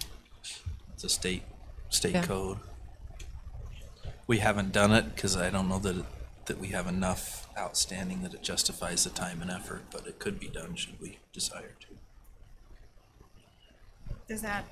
Does that alleviate your concern, or is it still there? It's just it's still knowing there. that Like it's I common don't know. It practice. seems silly to me that I can get a lien on my house for a weed, I know one thing that but I'm not living amongst a ton of weeds. So. at the conservation district meeting, as they were talking about the different fines and whatnot, they wanted to make it enough to where people will take care of the problem, but they didn't want it to be some gross over use, but enough to where people are going to take care of it and not have just a yard full of weeds and a field full of weeds. And so they wanted, their goal was, can we make it enough to where people will pay attention to it and get it taken care of, but not. So I And live this in an is- HOA. and this so is that's much- So, kind of- so Yeah. you're probably not going to have the problems that we do out throughout the county with pastures and everything right, else. With right. some places are just, there's no grass, there's just weeds. You know, they need a couple of goats. Yeah, true. Don't get mine because she won't eat anything other than grass. She's kind of a worthless goat.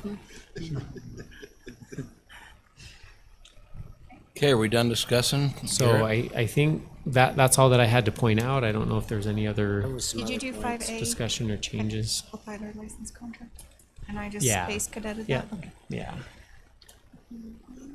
Right there on this page. That's under code on B, On B, on that one. Oh, back. Right there under B. it Okay. says.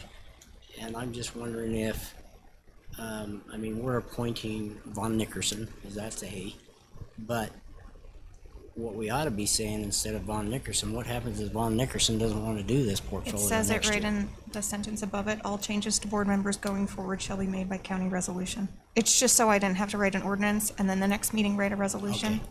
All right, so then on the second one, B, Yeah. it says 3 members of the board shall be farmers But we're and supposed to ranchers. change the word primary. Primary source, yeah. Change the word Because primary, it yeah. is not their primary source of income, not even 50% of their income. I think it's supposed to be A. I think we talked about that before.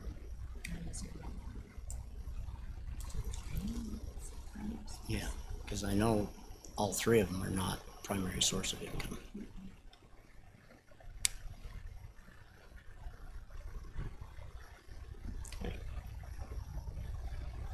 We ready to approve this I would thing? say who has a source of income We're ready to derived go from, into from production. We gotta go into agriculture. public hearing.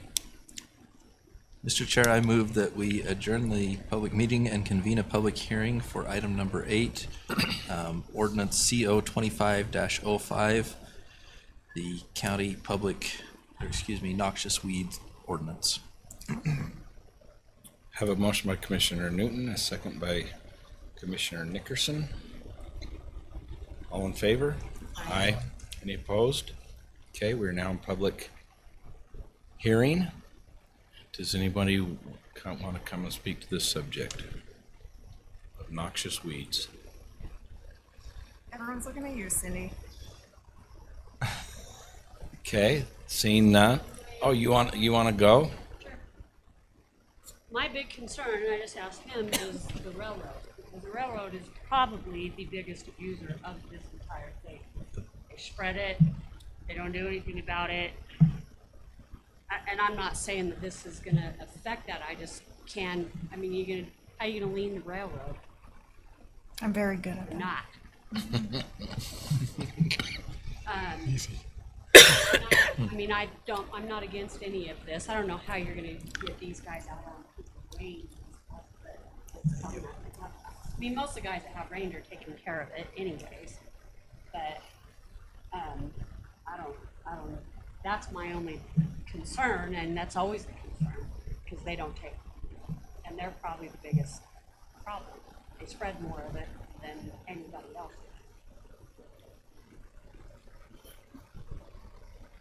Can you do anything to them? I don't think you can. Well, it's public hearing, so we can't, You like, can't tell me. we're not supposed to, but we can after you sit Well, down and we're once out of the you're public hearing, we can make comment.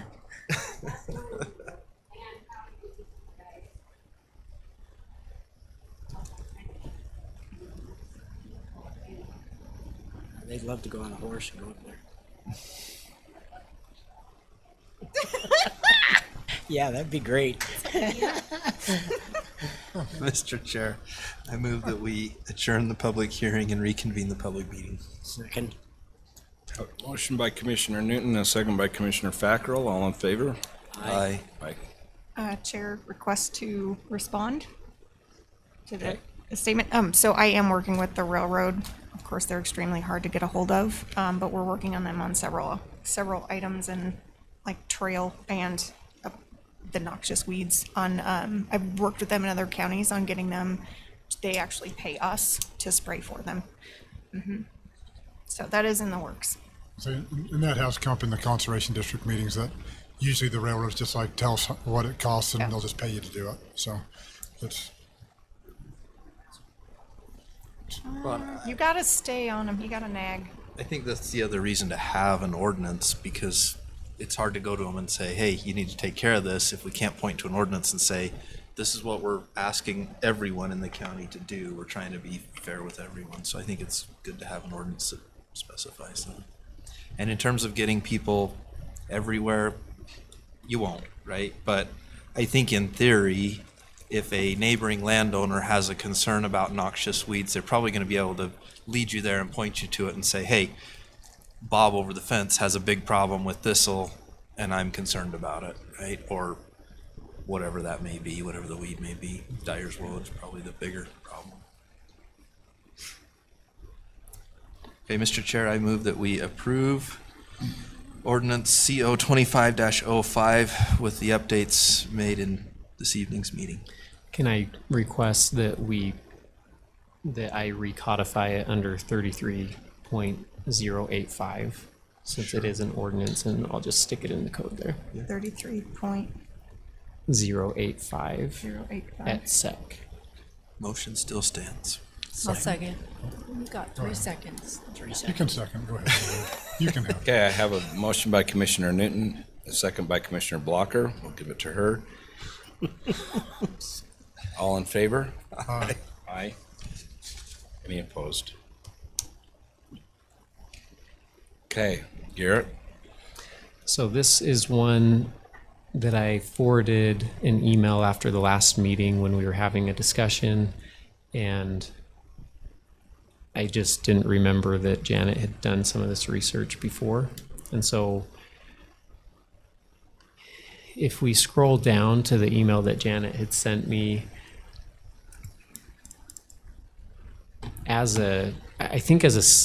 we were saying it opposite of what it is, but the state is fence in. No, it's the other way around. No, It's fence out. no, the state's fence in.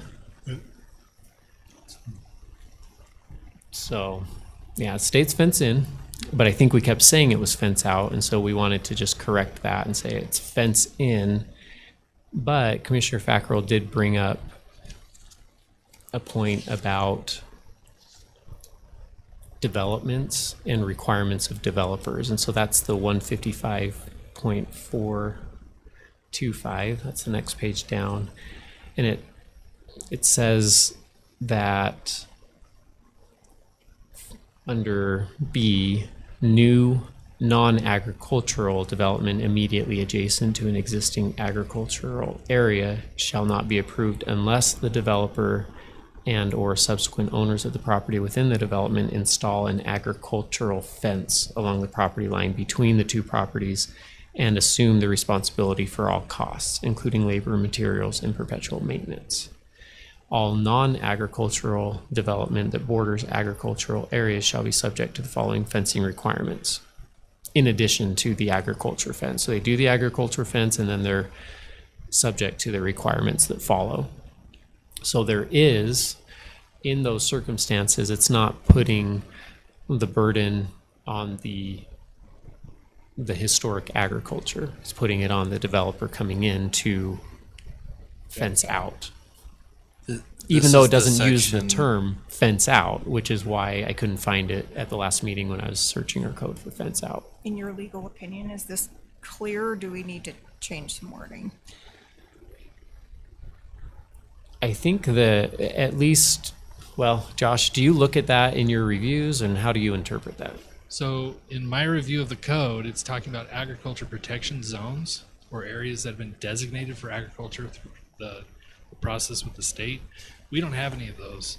So we have property that's zoned agriculture, but we don't have anything that's specifically designated as an agriculture protection zone, which I believe these sections of the code are referring to. So if the county commission wanted to designate areas as agriculture protection zones, then these sections would apply, requiring the developer to put in the fence. So we could just designate the county as an EPA? No. Wouldn't that be easier? Say the whole thing is, Josh just showed a sense of humor. there you go.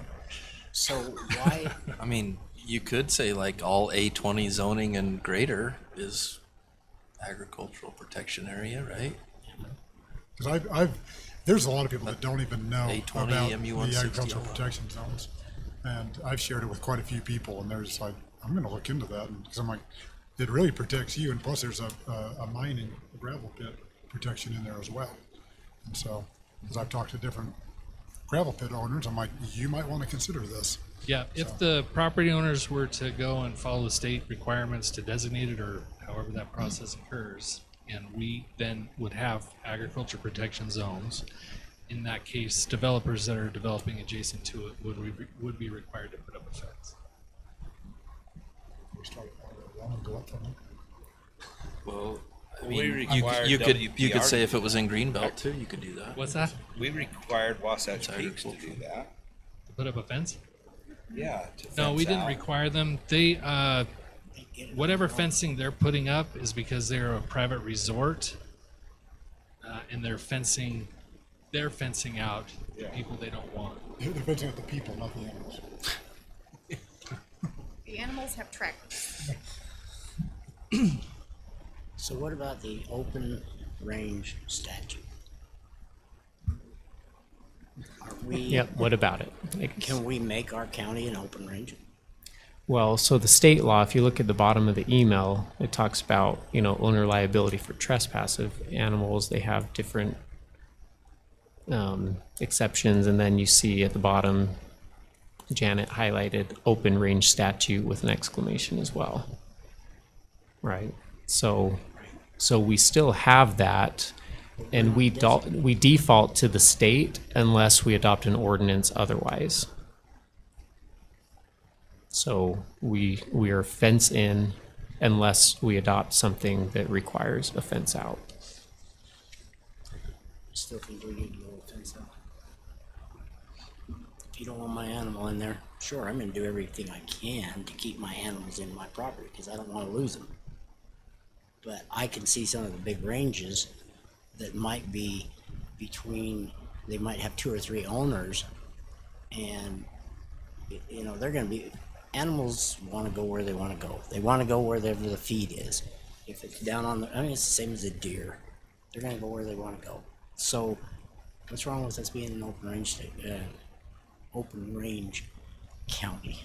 There's nothing wrong with it if that's what the commission wants, but the state they make exceptions for open range and historic trails and things of that nature. So all of those exceptions are in this email with the compilation of the statutes.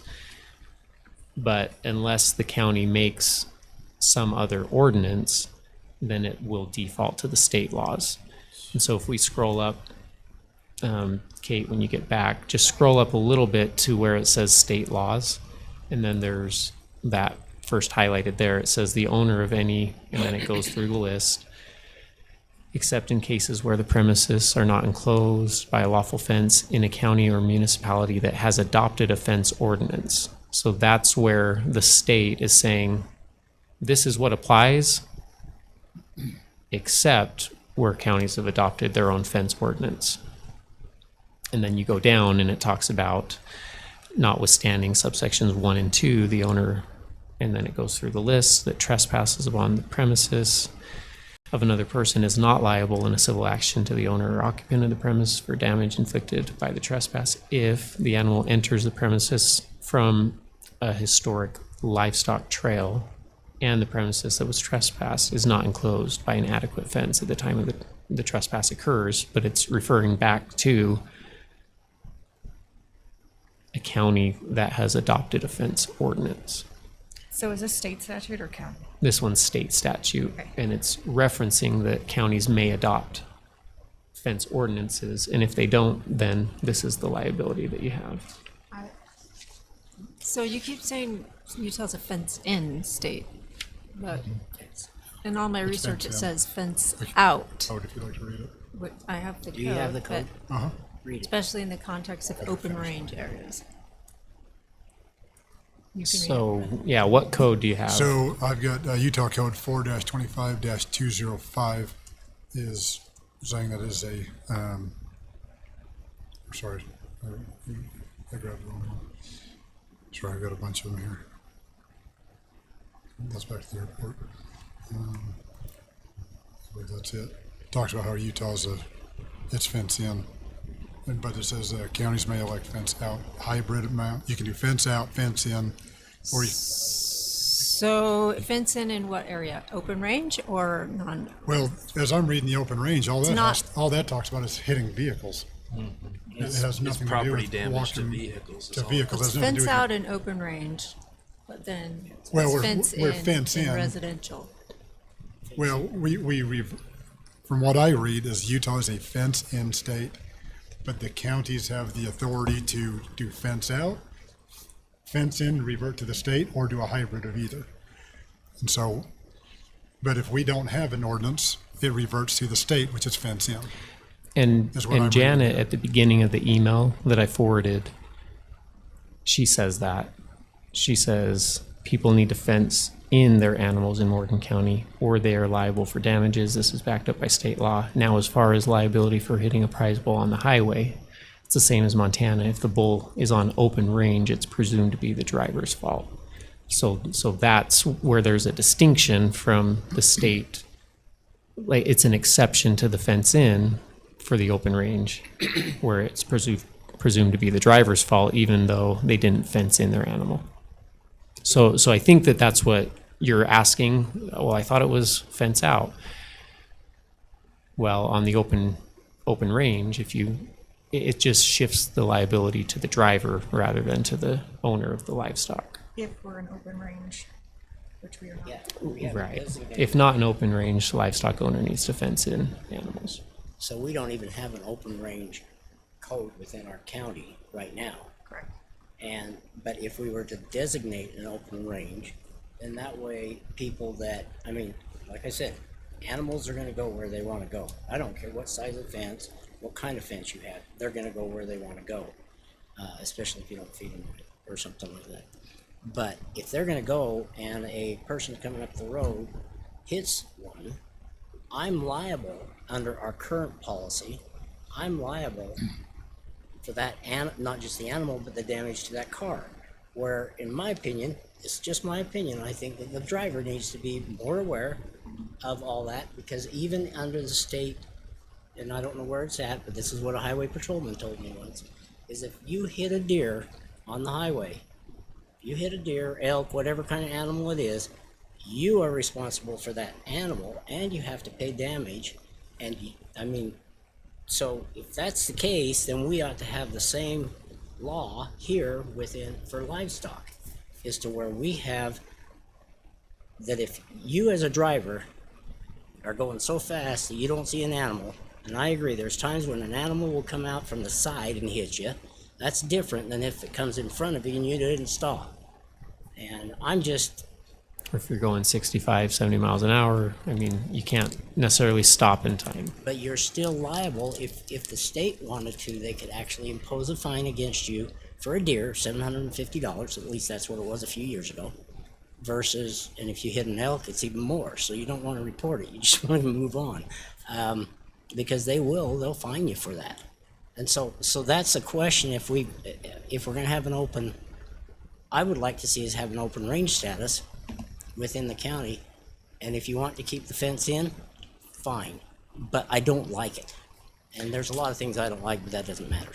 Well, I mean, you direct a text amendment or you come up with language and Well, why don't we put that on our schedule for a work session? Because it sounds like it's important enough for our county that we need to Okay. I'm okay with that. take things into consideration and maybe even get some input from our local ranchers and farmers and stuff like that.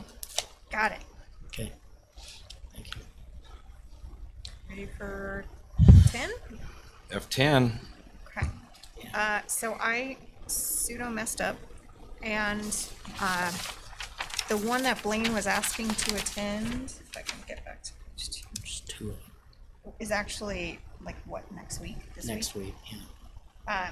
But he will probably attend this October one also. They're still, And there aren't they is both free registration? no, it's $409 for the registration for the one in October, September 30th through October 30th. October 1? Yeah. No. Well, it's in September 30th is when it Oh, starts. you're doing the pre-conference, which Yes, there is a on the for, tour, okay. yeah, and that would be $409 for that registration, and then the one next week doesn't cost. I just want to point out right here. And then the other one, I've already paid for it for myself, and it's not being charged to the county. Are there any other commissioners that are interested in going to either of the ones that I have on the screen besides Commissioner Fackrell? I Rainey? can't go to that October 6th through 8th. Can we have a commission meeting during that 6th through 8th? I just got this. Yeah, on the on 7th. the 7th. On the 7th.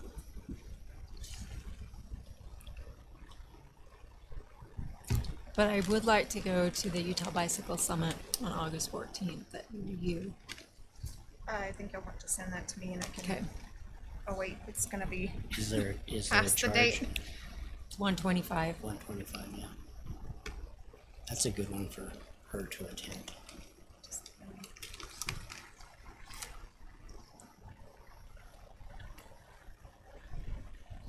Yeah. Agenda. Okay. Okay.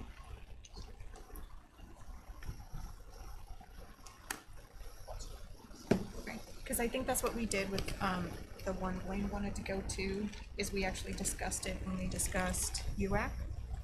And that's why I kind of felt not too bad that it wasn't on here.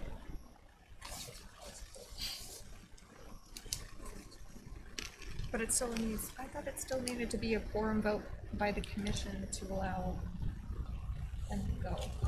I didn't think so. I thought we were just going to discuss it and make sure we were within, that everybody was having a fair shake at doing and we were all good with it, is what I understood.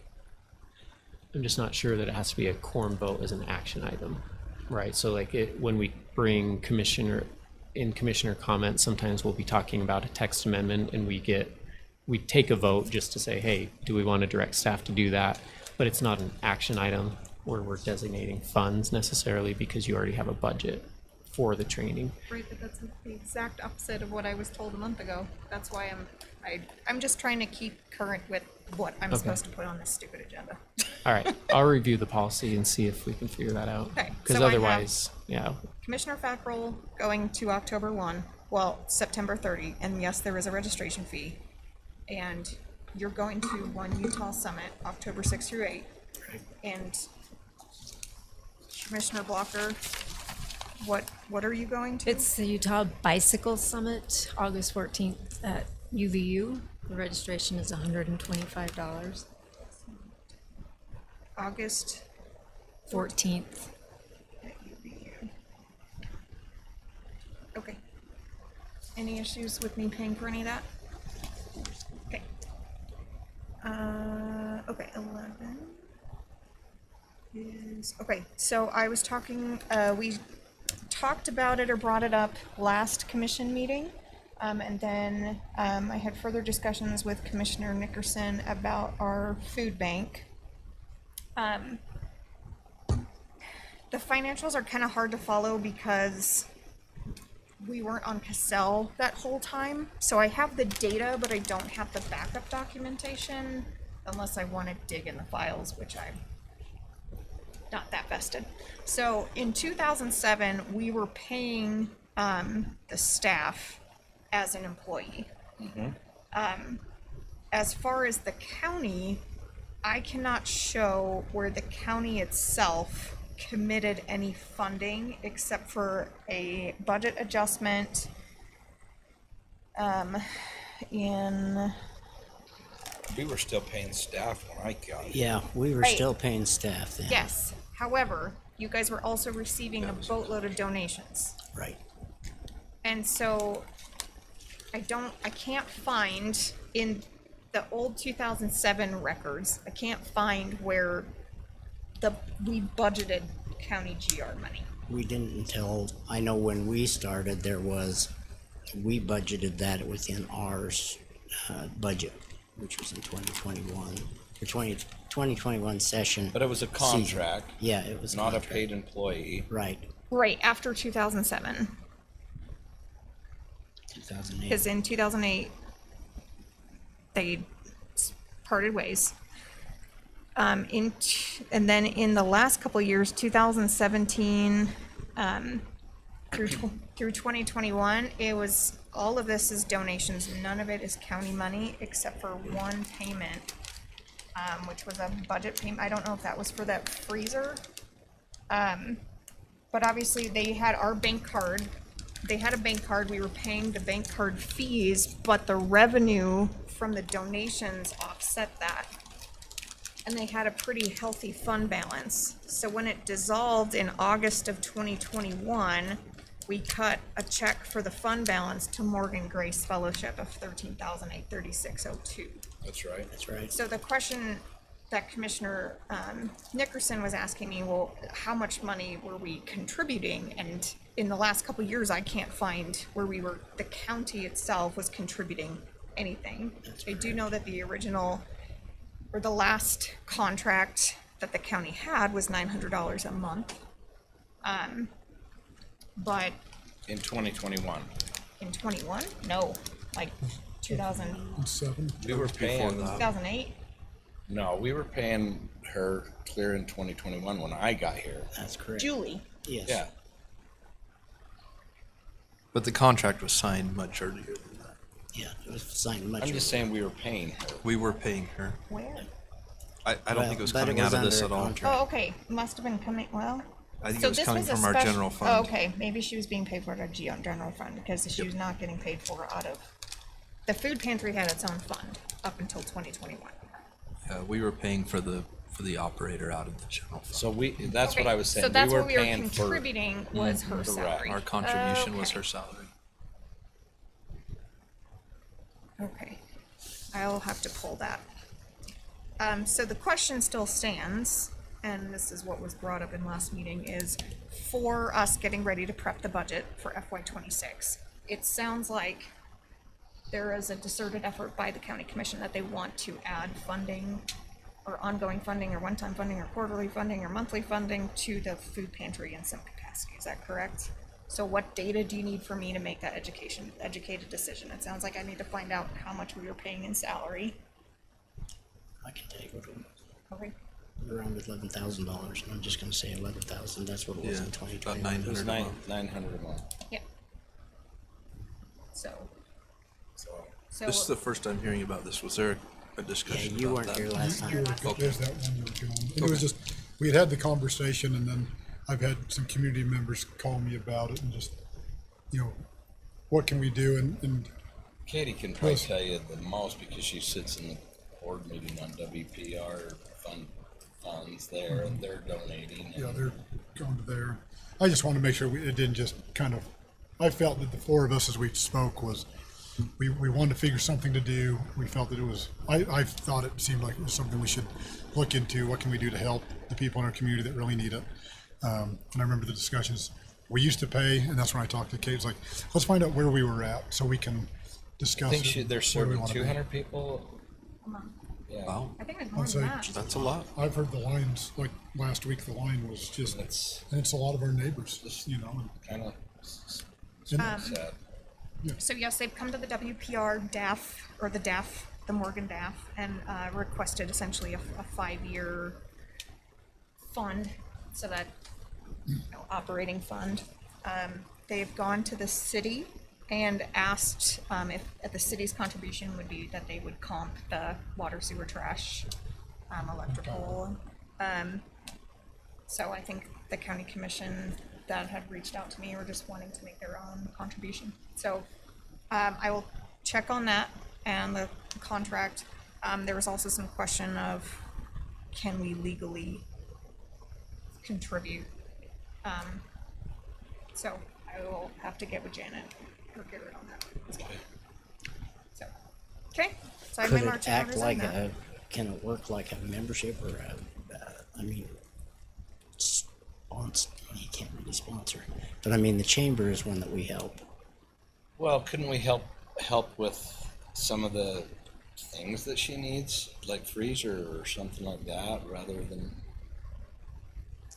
I don't know. I guess. I just need to look up the Yeah. law. Okay. All right. Okay. Okay, No sense in discussing something that we can't really discuss. okay. The other thing was, a potential budget line item for this FY '26. Between Penny and myself in emergency management, we spend a lot of time on grant administration. And if we can work, we've calculated that, how much time we've spent on grants, to be about 10 hours. Is it 10 hours a month? I mean, obviously some months are higher because federal grants are due at a certain time. State grants are due at a certain time, or don't come on board till a certain time in the end reports. So this is just a cost analysis of what that would look like. Obviously, I have heartburn over paying that much money, but an admin contractor seems more palatable to me. I don't think we need someone on staff. I agree with that. Definitely don't need someone that's an FTE. And these are numbers of what the part-time and the full-time, those numbers came directly from surrounding counties that have FTEs and PTEs, and we averaged that out. I think if we send out an RFP on something like this, I think one of the things that would be really interesting is the people who apply when they send in they are able to say, I've worked for this county and I have gotten them this many grants in the last, because 107's nothing if they get you $1 million in grants. So we've been talking for, ever since I've been here, 6+ years about the need to eventually have an in-house accountant. Is that something that could be combined with this? No, I don't think it does, because in thinking of like the grants that I write and report on, the financial portion is so minute. It's it's like having to sit in on all the meetings for the, like GOEO, like that freaking annual report took me like at least 10 hours, because I have to go through every dollar we spent, and give a synopsis on why we awarded it, what the ROI was. And we gave out 21 SBAs last year. So that's a synopsis for 21 projects, plus the money you guys gave to Davis Tech, plus the money we gave to the chamber. It's just a lot of, I don't think so. So, Think an accountant is capable of that? It's or not you that they're think- capable, I just think that's a really high hourly rate to pay for someone to write a synopsis. I see what you're saying. it just seems to me like if we could find somebody like Matt was saying, that we can, Then If what they if get they paid don't based- get a simulation? Or yeah, if if they get paid on. yeah, if they get paid on how much they bring into us, because then they're gonna go out and they're gonna look for grants Yeah, that's, that would help us out. And I mean, and then they've got their exclusive with us trying to do that or finding these things for us. So would we have that, because I had that idea too. Okay.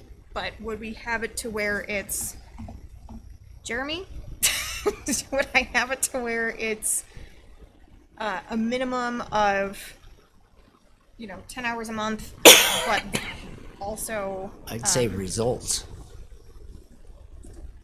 Well, And they the would other part of administer that it. though is the results that we want, right? Because you can go out and get grants for things that we may not can't want match, to match, we may not actually want. Well, that's true I mean, you too. can get millions of dollars in grants for stuff, but we don't have millions of dollars to match. You know Right. what I mean? So I think it's true. if you're going to do that, you got to be very specific about What we want. what we want, because otherwise they're going to say, well, I got you this grant just because you didn't want it doesn't mean you yeah, I don't got have to you pay me 5 this million. percentage or You said whatever, right? 10%, that's Yeah. $500,000. So I think you just have to think about that. It would and be careful. one that we would have to approve that we want to have. That would be part of it. I don't know. I think we ought to consider it and talk about it even further on a work session or something. Okay, My opinion, that sounds great to me. because I do think we need somebody that would relieve a lot from you. Definitely deserves some discussion. Okay. But I think we need to do it sooner than later. Okay. So you approved additional funds last commission meeting so that we could get 2 more fleet vehicles. Matt checked with another vendor and found that the price we were getting was actually a good price, and thought it might be a good idea to put it back on the agenda to see if you wanted to put in additional funds for the total of 4. Remind me, what were the other departments, or were we just gonna have it as a lease vehicle? No I mean, lease. not a lease, as a county fleet Motor vehicle, pool. motor pool. One would be planning and zoning for sure, and then Don't the they other all- would be motor pool. Don't they have some already? They have the, what is that crappy thing? The Ford Escape, and they have Dave's truck. But there's, What about the other truck that Chris uses? that's Dave's. Oh, okay. So usually you have Dave, you have Chris, and you have Dustin. That all, right now they have to go together because I don't have enough vehicles. So basically, it would become part of the fleet, motor pool. Okay. So I don't want to have them assigned to a department. I'd like to have them as a motor pool. That way, if somebody else needs it, that they could come to you or go to whoever has the keys, and Leslie. And, Yeah. Leslie's like, I'll step. I think that's a good idea for one of them to be that, but 2 just miscellaneous. The hard part is we have to assign a fuel card to that. I already have drama with people sharing vehicles of, well, the last time it got used, you didn't put fuel in it, and so I need you to transfer That's- money into my budget for that's fuel. that's why. I And- mean, if you talk to the way the school district does it, Full. is they did it based upon mileage, and it didn't matter who put the That's gas great. in there and all that I'm kind not of tracking stuff. the mileage. You know? They had it so easy, it was Because they have a unbelievable. fleet manager, because they have buses and they have vehicles. Well, they have the vehicles, and they got a lot more now, but it's still. Should just be returned full, just like a Well, rental. why not start with one and see how it goes? And if we see a need for a second, great. In terms of the motor pool, right? I mean, Yeah. we don't want to buy equipment and have it sit there either. Agreed. It needs to be They used do. if we're gonna buy it. But I do agree with with purchasing rather than leasing. Oh, yeah. I We don't- save a lot of money. This is fairly low cost for a new vehicle compared to what vehicles are today, so, This is for two. yeah, that Oh, seems, okay, just checking. I was exactly, like, yeah. we're not paying 56 for one. No, no, car. no. No. That's No, why I the say it's gentleman I pretty low talked to cost. actually said, "Oh wow, we wouldn't do that for you." So maybe what we need to do is still get them. I'm sorry, what? I would say get them both. Okay. That's my opinion. Make that motion. I'll make that motion. I move that we accept this budget adjustment to purchase 2 new vehicles for the motor pool of the county. I'll second the motion. Okay, we have a motion by Commissioner Fackrell, a second by Commissioner Newton. All in favor? Aye. Any opposed? Motion carries. It would also help out, like if somebody goes to events and, conferences and they don't want to take their own vehicle or have their vehicle drive them. So the city of Morgan has done an audit and found that we have not been paying water. So they started billing us for it, so I need a budget adjustment, and the $2,000 budget adjustment is just for the rest of the year, like from when they started billing us, which I think was June to the end of the year. They are not back charging us, and then next budget cycle, 2026, we'll have to do it for the whole year, but this will get me through the end of the year for the utilities, for the admin building. Is that just for this building or for all of our buildings? Just this building. This is That's a the lot. only building. What have we not been billing them for? A lot. Lot. Maybe we Lots need of to things. consider A lot. that. Mowing their Well, lawn over what are we there. not billing them for? I thought you said what our. I just wondered if property. we ought to come up with a few things that we forgot to bill them for. God, it just seems like we're trading dollars. All the time. Yeah, I hate Taxpayer government dollars. entities billing each other for stuff. It's so stupid. Send a bill for friendship dues. Friendship dues. Friendship dues. Good neighbors. We pick our weeds. That being said, I do understand if they have in fact not been billed. I mean, the reason they haven't billed us is because they used to be in the building and they shared the facility with us, so we. Well, is that Building. property, the property that building's on, is that ours? That's our property, Okay. their building. Tit Just for like the tat. fire department is their building, Our property. our property. Oh, boy. We haven't. Sins That of the brings up a father, good man. point. We haven't been charging them rent on the. The But they only property. want 16 cents a square foot. Oh, gosh.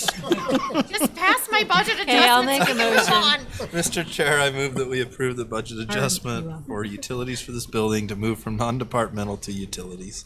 I'll second. Have a motion by Commissioner Newton, a second by Commissioner Nickerson. All in favor? Aye. Any opposed?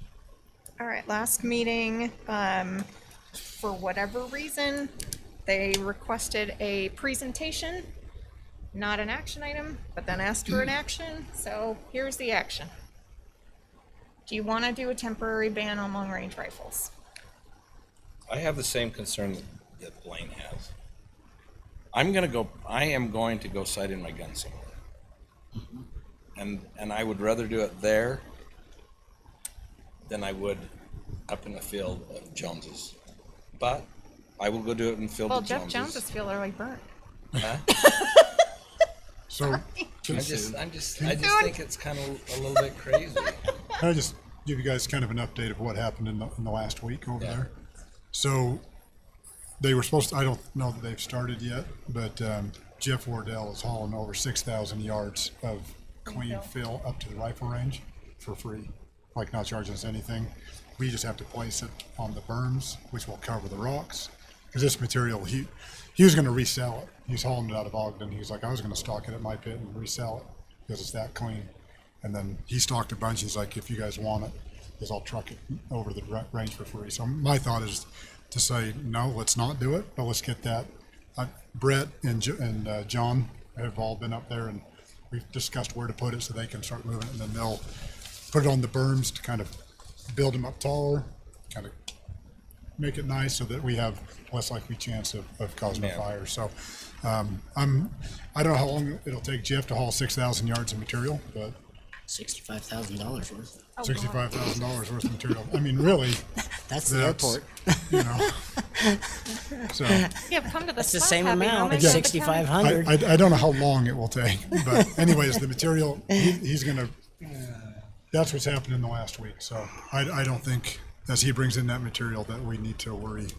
I think we just get that material placed. Does he think that? Does what? Does he think that too, that you don't need to worry? Or, Does he? or the fire I warden? haven't even talked, this, I didn't know this was until this came out. And I had called Mike last week when I was up there talking to Jeff. It just happened, I was working up there and the discussion happened, and it's like, let's get it done. And so, that's what's happened. I need to reach out to Jeff anyways, and I'll see how the trucking's going. But I would go the opposite way of how you guys are leaning.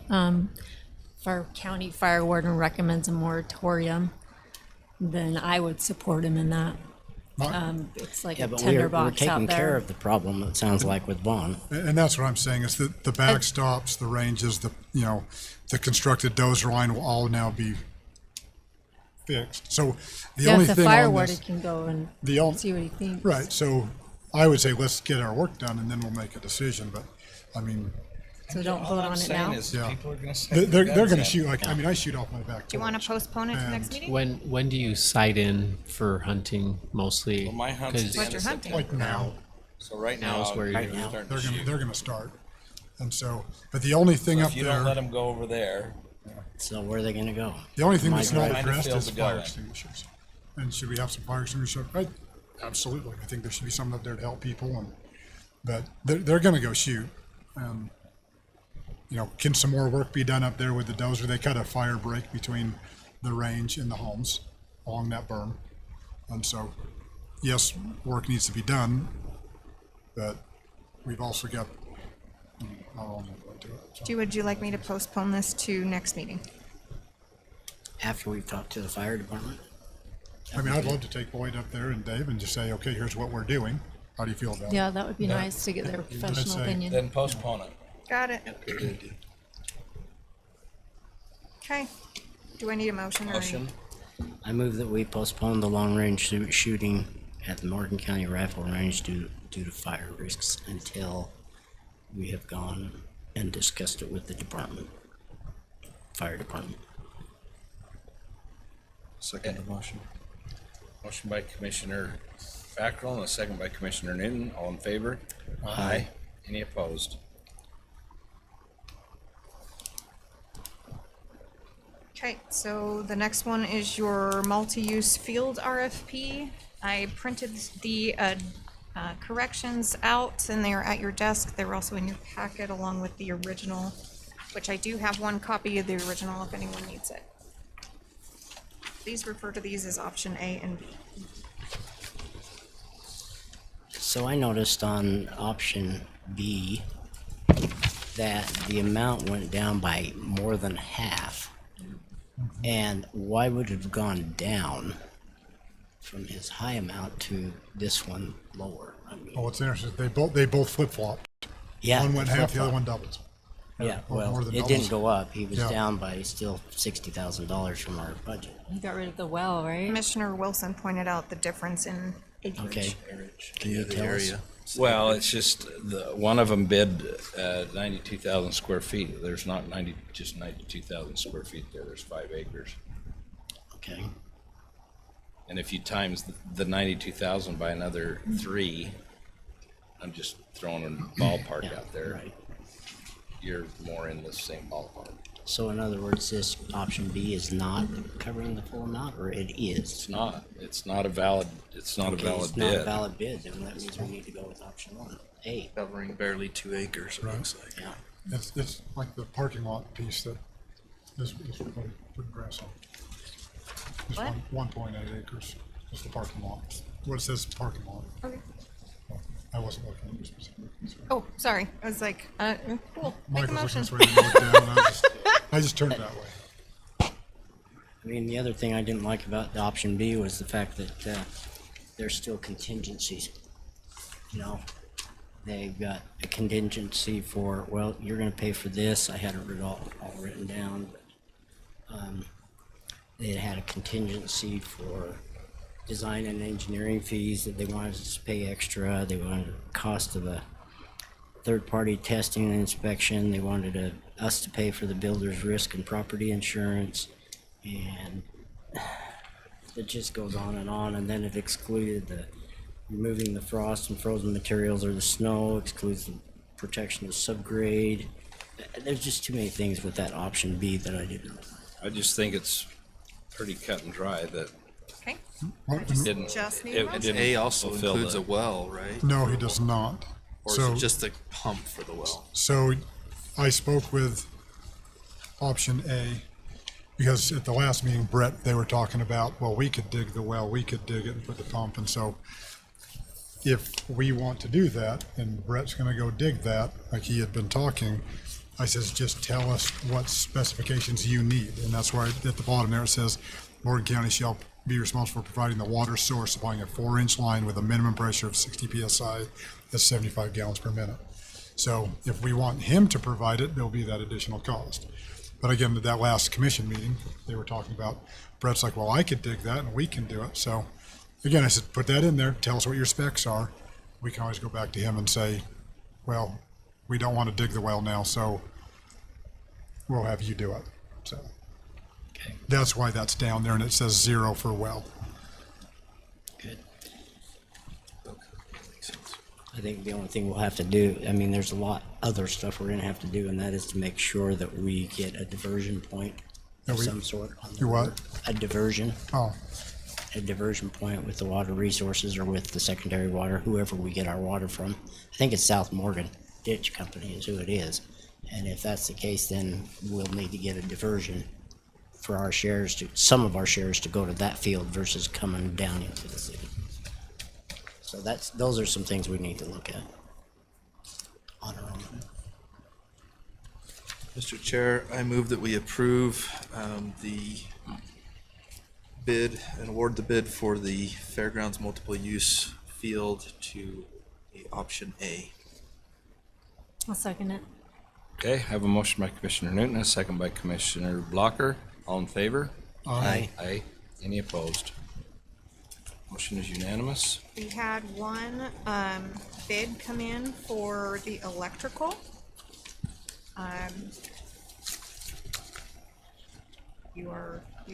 The commission is not required to accept that bid if they so choose. I didn't know, I could not remember what our budget number was. 900. Was it? I looked through it pretty thoroughly and, I mean, Vaughn could say better than I did, but it looked like they had covered everything that we had asked for in our RFP, and we know what type of work they do, so I just was concerned about budget. That was my concern. So a question I have is where they have this main arena Musco light poles included in this quote and that they recommended using that, is that in addition to this 186? No, Of that, it's or was that- deduct 91 if you don't use them, is how I read it. Okay. Correct. It's included in the total. It would just be Okay. deducted if you All decided right. to. But Because I there think was- we ought to do it and do the, I think if we're we're gonna gonna invest upgrade, this, let's we do it gotta right. upgrade. do it right. and I will note, we had a power outage. You guys are aware of that during the fair. Yep. A lot of scrambling to get things going back. We were able to get all the food vendors on generators so they didn't lose any of their produce or ice or anything. But I will note that this particular contractor was one of the first to show up and say, what help do you need? And had even contacted the city about borrowing their giant generator if we needed to run the lights for the rodeo, and he had a plan in place to wire it in if we had to. Thankfully, power came back on. We didn't have to go that Got route, on but quick. It's awesome. but that's pretty cool, and love that the community came together. I mean, people within minutes were like, okay, I've got a generator, I got a power cord, let's pull this one over here, and we had things going That's pretty great. fast, so. I'm just glad there was a generator. Do we own a generator for the Yes. county over there? Okay. We own two. We own one that's a light plant and one that's a welder / generator. Okay. We used both of those, actually. We had one that was borrowed from the cement plant. We used it. Will this new one, if we were to hook up a large generator to it, be able to run it? I don't know, maybe that's something we ought to ask them about adding is a point in case we needed to do emergency power, that we could Because it's plug in and That's flip why a I said it switch. can't be done. Is Yeah. because it can be done singly, Right. but it can't be done. Is there a- Overall.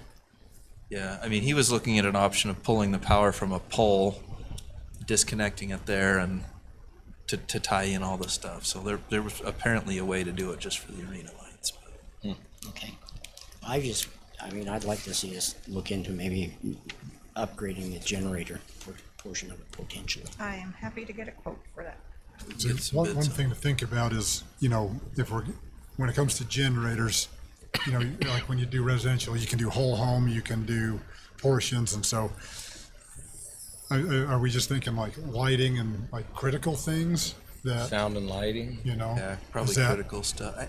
I mean, I don't know that it's critical to light an arena, to be honest with Well, you. but I mean, if it's dark and all the lights But- go out, nobody can see where they're going. Yeah, I mean, some emergency lighting, and it is kind of critical if we're having an event to be able to put some power into those food areas because, I mean, we could have lost thousands of dollars worth of food Right. very quickly in that heat. And that's just where it's But- thinking, That being said, like we have worked with Wheeler, they've been really good to donate use of a couple of generators every year to the fair. And so, like, all the bounce houses have all been run on generator. So when the power went down, it didn't matter. They were still running. Most of our other vendors on the other side, the commercial vendors, were all running on a generator as well because we don't have enough power at the fairgrounds. I don't know. In a decade, we've only had a major power outage during an event once or twice. It's not. So I don't know if it's worth the cost of a generator for that alone. No, I didn't mean get a generator as much as I just meant the ability, The ability to plug connect. something in. basically have it set up so that in that case, these could- items will be powered. Oh, Yeah. okay. I You could misunderstood. rent one and plug That's it in. really smart. Yeah, we ought to I consider think we that should- for sure. Okay, I took that as buying a generator, and I was like, Brett's just gonna take that. Yeah, no, I just Come on. meant Another I just meant generator. have the We're gonna- receptacle. Have the ability, okay. He doesn't have the key. Got it. That makes more sense. All right, just need a motion to award, please. Mr. Chair, I move that we award the bid for the fairgrounds electrical improvement to the one vendor who submitted an RFP. I'll second. I have a motion by Commissioner Newton, second by Commissioner Nickerson. All in favor? Aye. Aye. Any opposed? So this was Carries. discussed during work session, just a request to approve the separate performance appraisal evaluations, one for the new version for employees, and then the newly created version for department heads, changing the date range, sounds like to August 15th. Correct? Yep. Okay. You know, August could I just- 15th, August 14th, I guess. I don't know. How do you do that? Whatever.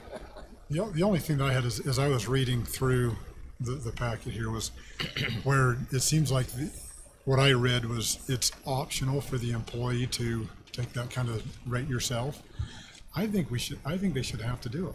Like, I make my department heads do it. I don't think it should be a choice. I know that I'm required to fill mine out, and I think it gives you an honest look of how am I doing my job. And typically, I'm going to go back to what I've said before, you're going to be harder on yourself than in my case, my principal or your department head. But I think we should require them to reflect on their duties and what they do, and it's not asking that much. So that's the only thing I saw in there that I didn't like, is that it's optional. I'd like to see that. Is that on this form? It was in the one that you emailed out, and so I was reading through the whole appraisal, and it said in there, I was about to try to pull up what you emailed, but there's a spot where it said that it was optional. I missed that. To be in here. It'd be, was optional. Oh, right here. which number was it? Oh, One. it's voluntary. See, and I'd like to see that, Okay, so change that to, that's just my feelings. I think, yeah, required. I think it should be required so they can reflect on their performance. Yeah, I don't see anything. wrong with that. That's the only thing that I'd like to see. And you'd have to change the rest of that sentence too. Right, we'd have to change all of section. We just never, we didn't change anything on this page, Yeah. so I'm happy to change that if that's the choice of the commission. And so that's number 1 on matrix instructions. I mean, it'd be nice to have this evaluation, and of course, we've got it somewhere, we've already discussed it, but just because you've got a good rating or anything like that, we may not be able to get raises one year. That, you guys already passed that. Okay, I just wanna make everybody reiterate it. That's all. Okay, so these forms, changing the date range to August 15th and then amending matrix instruction number 1 to make it mandatory.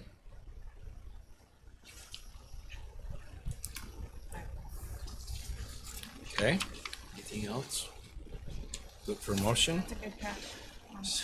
Mr. Chair, I move that we approve the employee evaluation, performance and appraisal forms as updated in tonight's meeting. Second. I have a motion by Commissioner Newton, a second by Commissioner Fackrell. All in favor? Aye. Are there any opposed? Motion carries. Okay. I need approval to, did you get an answer back from them on if they're gonna do all 4? I did not, but Melissa has agreed to pay for the freight charges, but Okay. if she comes back and says she'll reimburse her, then I'll just figure it out. But we should move forward with what we have. So I need an approval of this agreement with UDOT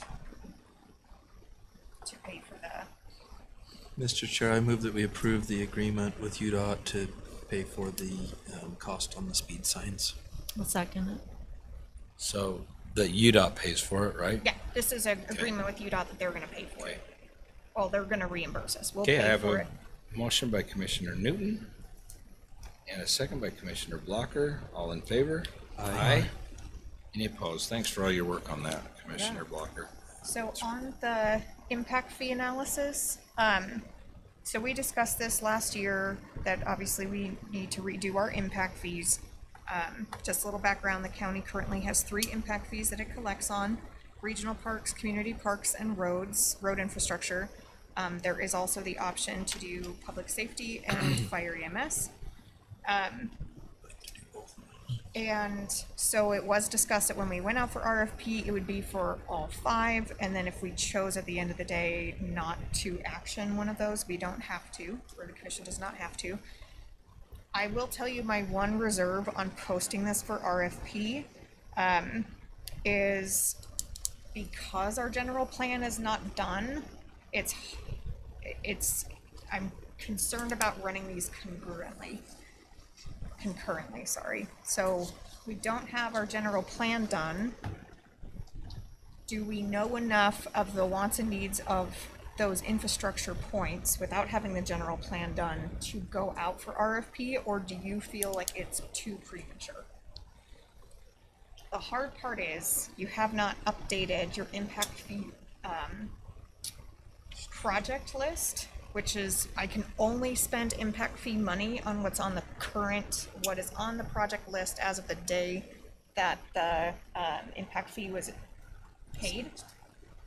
So even if this was done tomorrow, all that money that we're sitting on, I can't spend it unless on those projects, unless they were on the previous impact fee report. So there is the double-edged sword of if we hold out on this, that's that much longer that we can't have updated projects to spend these monies on. And a lot of the monies that we're spending right now or the projects that you had on your original impact fee report are done. Do you have any clue what that cost will be? What this will be, I think the estimate we got last year was like somewhere between 65 and 90. I could pull it back up. That's what it was. But that's for, That's the business so you it's need not to be just in. the impact fee analysis, it's the whole like, okay, so fire EMS, here's our needs for fire and EMS for 10, 15 years in the future. Here's what that's gonna cost. Divide that by impact fee, create a budget, that assigns the impact fee. I see. So it's not just, we think you're gonna need $500 in impact fees per parcel. It's, here's the needs of that specific thing: road infrastructure, community parks, regional parks, fire EMS. And then from those projects that we think, and the impact is, these are projects that are going to need to be created because of the increase in full-time homeowners in the community, or secondary homes, just building out infrastructure in the community. So it's not like it's for maintenance, it's for projects caused by increased development. So it's kind of it's just a double-edged sword, one way or the other. I will say, if you want to move forward on doing the impact fee analysis, that I would request that we look at identifying more than one regional park. Currently, our only regional park is the fairgrounds. I think it would not be ill-advised to make Taggart's one of our regional parks, because the activities there do affect the whole county. It has been mentioned several times from members of the public about, shouldn't we have a regional park designated on the other side of the county? I think I'm not against that. However, all that regional park money can only be spent on where you guys decide is a regional park. This was our one audit write-up, was impact fees. The CPA and I are working on this all day tomorrow and Thursday to get the audit finding caught up. The beauty of doing that is we can then identify going forward, okay, all these impact fees came from Mountain Green for community parks. So shouldn't that be earmarked for Kent Smith rather than being earmarked for some other, like a park in Croydon? And so that we're equally spending these funds as they're being incurred, which is the whole point. The impact is on Mountain Green, therefore the impact fee of the community park monies should stay in Mountain Green. But with this not being tracked in the past, it's not been spent equally. But it is up to the commission if they want to make a regional designation in Mountain Green. I would just need to know that before we go out for RFP of where that is, what that is, so that we can identify that when we do the budget split. Would Kent Smith be our only option? Not necessarily. If we have other land up there or intend to buy land up there. I mean, in the Mountain Green area. Yeah, I will say, though, that one of the reasons it's set up that way was kind of a splitting of funds, so to speak, because both of those funds end up being similar in terms of the revenue they receive absolutely. between the regional and the other parks. So, like, for example, when they built pickleball courts, they built one set up here using regional park funds and one set in Mountain Green using the community park funds. Both funds had about the same amount of money in them because they've been collecting about the same. So if you were to change one, say, to a regional park down there, and I don't know if this is good or bad, what you would probably find is that then you're competing with those two, and the community parks are going to end up with a much bigger purse than you would if you did it the other way. That's just my thought. If you left So it the one way of it is. my top complaints from residents of Mountain Green is they feel like they're not getting any of their impact fees put back into their area where Well, they and live. I would argue two things. Number one, any new residents in the county impacts the entire county. It's not just Mountain Green that's impacted, it's the entire county. Everybody gets an impact from it. If I build a home in Croydon, it affects you, whether you realize it or not, in many ways. So I think to assume, well, all the construction's here, I should have all the new stuff here, I think is not, I don't think that's the way it should be. That being said, I do agree to some degree that if you're going to have a lot of development, you need to, and there is an impact, we need to spend a lot of it there. And that's frankly why there's not a pickleball court in Milton or in Croydon. It's in Mountain Green. And those pickleball courts were $500,000. They were Just for the crazy They fought hard expensive. for them. Not for the lights, just the Just the court, and then another $200,000 for the lights. So the next time somebody tells you that, you tell them, look, the county has spent an awful lot of money right here in Mountain Green. And there's a lot of development in other parts of the county that aren't seeing that. I mean, until this year when we approved $10,000 to spend on cement in Croydon, we hadn't spent a dime of that impact fee money in Croydon for 20 years. And yet the population of Croydon has more than doubled. Yes, it's significantly less than Mountain Green, but still the impact is great, right? If it doubles. Yeah, but the residents there So- do want to see at least some of their, if not all of They their are impact seeing fees. They are seeing They it. are Stay seeing it, there and for if their they're not, it's because They're you're not not- pointing it out to them. So you need to point it out and say, hey, Right. your money's Well, been spent They don't here. see it that way. Well, mean, just the to give you an impact fees idea on how much money this brings in, and maybe that will help alleviate it, is so by state law, impact fee money is supposed to be spent within 6 years of it being earned. The last time we've spent money 6 years ago. was a lot more than 6 years ago, was for those pickleball courts, and then about nothing 7 has years been spent before that since 2016. But it could have been spent on a, It could very much. maintaining the and Could have, trail. it could have, Can't but not you wouldn't have maintaining. had Can't be pickleball maintained. courts Maintained? It because cannot maintain. It has to build. has to just build. And- only build. And then you've got And so, Wasatch Peak. The Even problem with is a lot of those that- projects cost a give me lot a of money pause, too. give me a pause, okay. Even with spending all that money on pickleball courts, which was like $800,000 between the two funds, all the way back to 2016, it hasn't been spent. We spent $800,000 between the two funds on that. There's only like $900,000 sitting in each fund. Like, this is Which not you a did in Morgan too, right? Are you talking about both pickleball courts? Yeah. Courts? Yeah, so- 800 for both? So if you think about it, there was $1.3 million that was sitting in both funds since, that's all that's accrued since 2016. And then you've spent 400,000 on it. So it's not a huge chunk of money. It is a lot. It's getting more because we're handing out building permits like peppermints, but like it's just not, it's nothing that's gonna, like if we were to replace the Kent Smith playground, you're looking easily at $600,000 just for the playground. That doesn't include the sand. That doesn't include the rubber mulch. That doesn't. There, because we have to use things that will be covered by our liability insurance. We can't just go to Sam's Club and buy some stuff. So that's why it gives you 6 years, is because you need so Build much it up. money to build, and that's why. So it's like, it's not that we didn't spend it, it's just, there's not a whole lot of money in there. So it's not like you're gonna see big projects every single year, every 2 But years because of that. It When we go takes out for some time. impact fee analysis, that allows us and gives us the opportunity to go to every park and say, what's our standing infrastructure? What's our needs that are not maintenance? And get that cost moved forward and then calculate the impact fee from that. So Which would be a better regional park? Kent Smith, and the only other one I can think of is the one in phase 1 of the Cottonwood, the little round one. isn't that private property? No, the county owns it.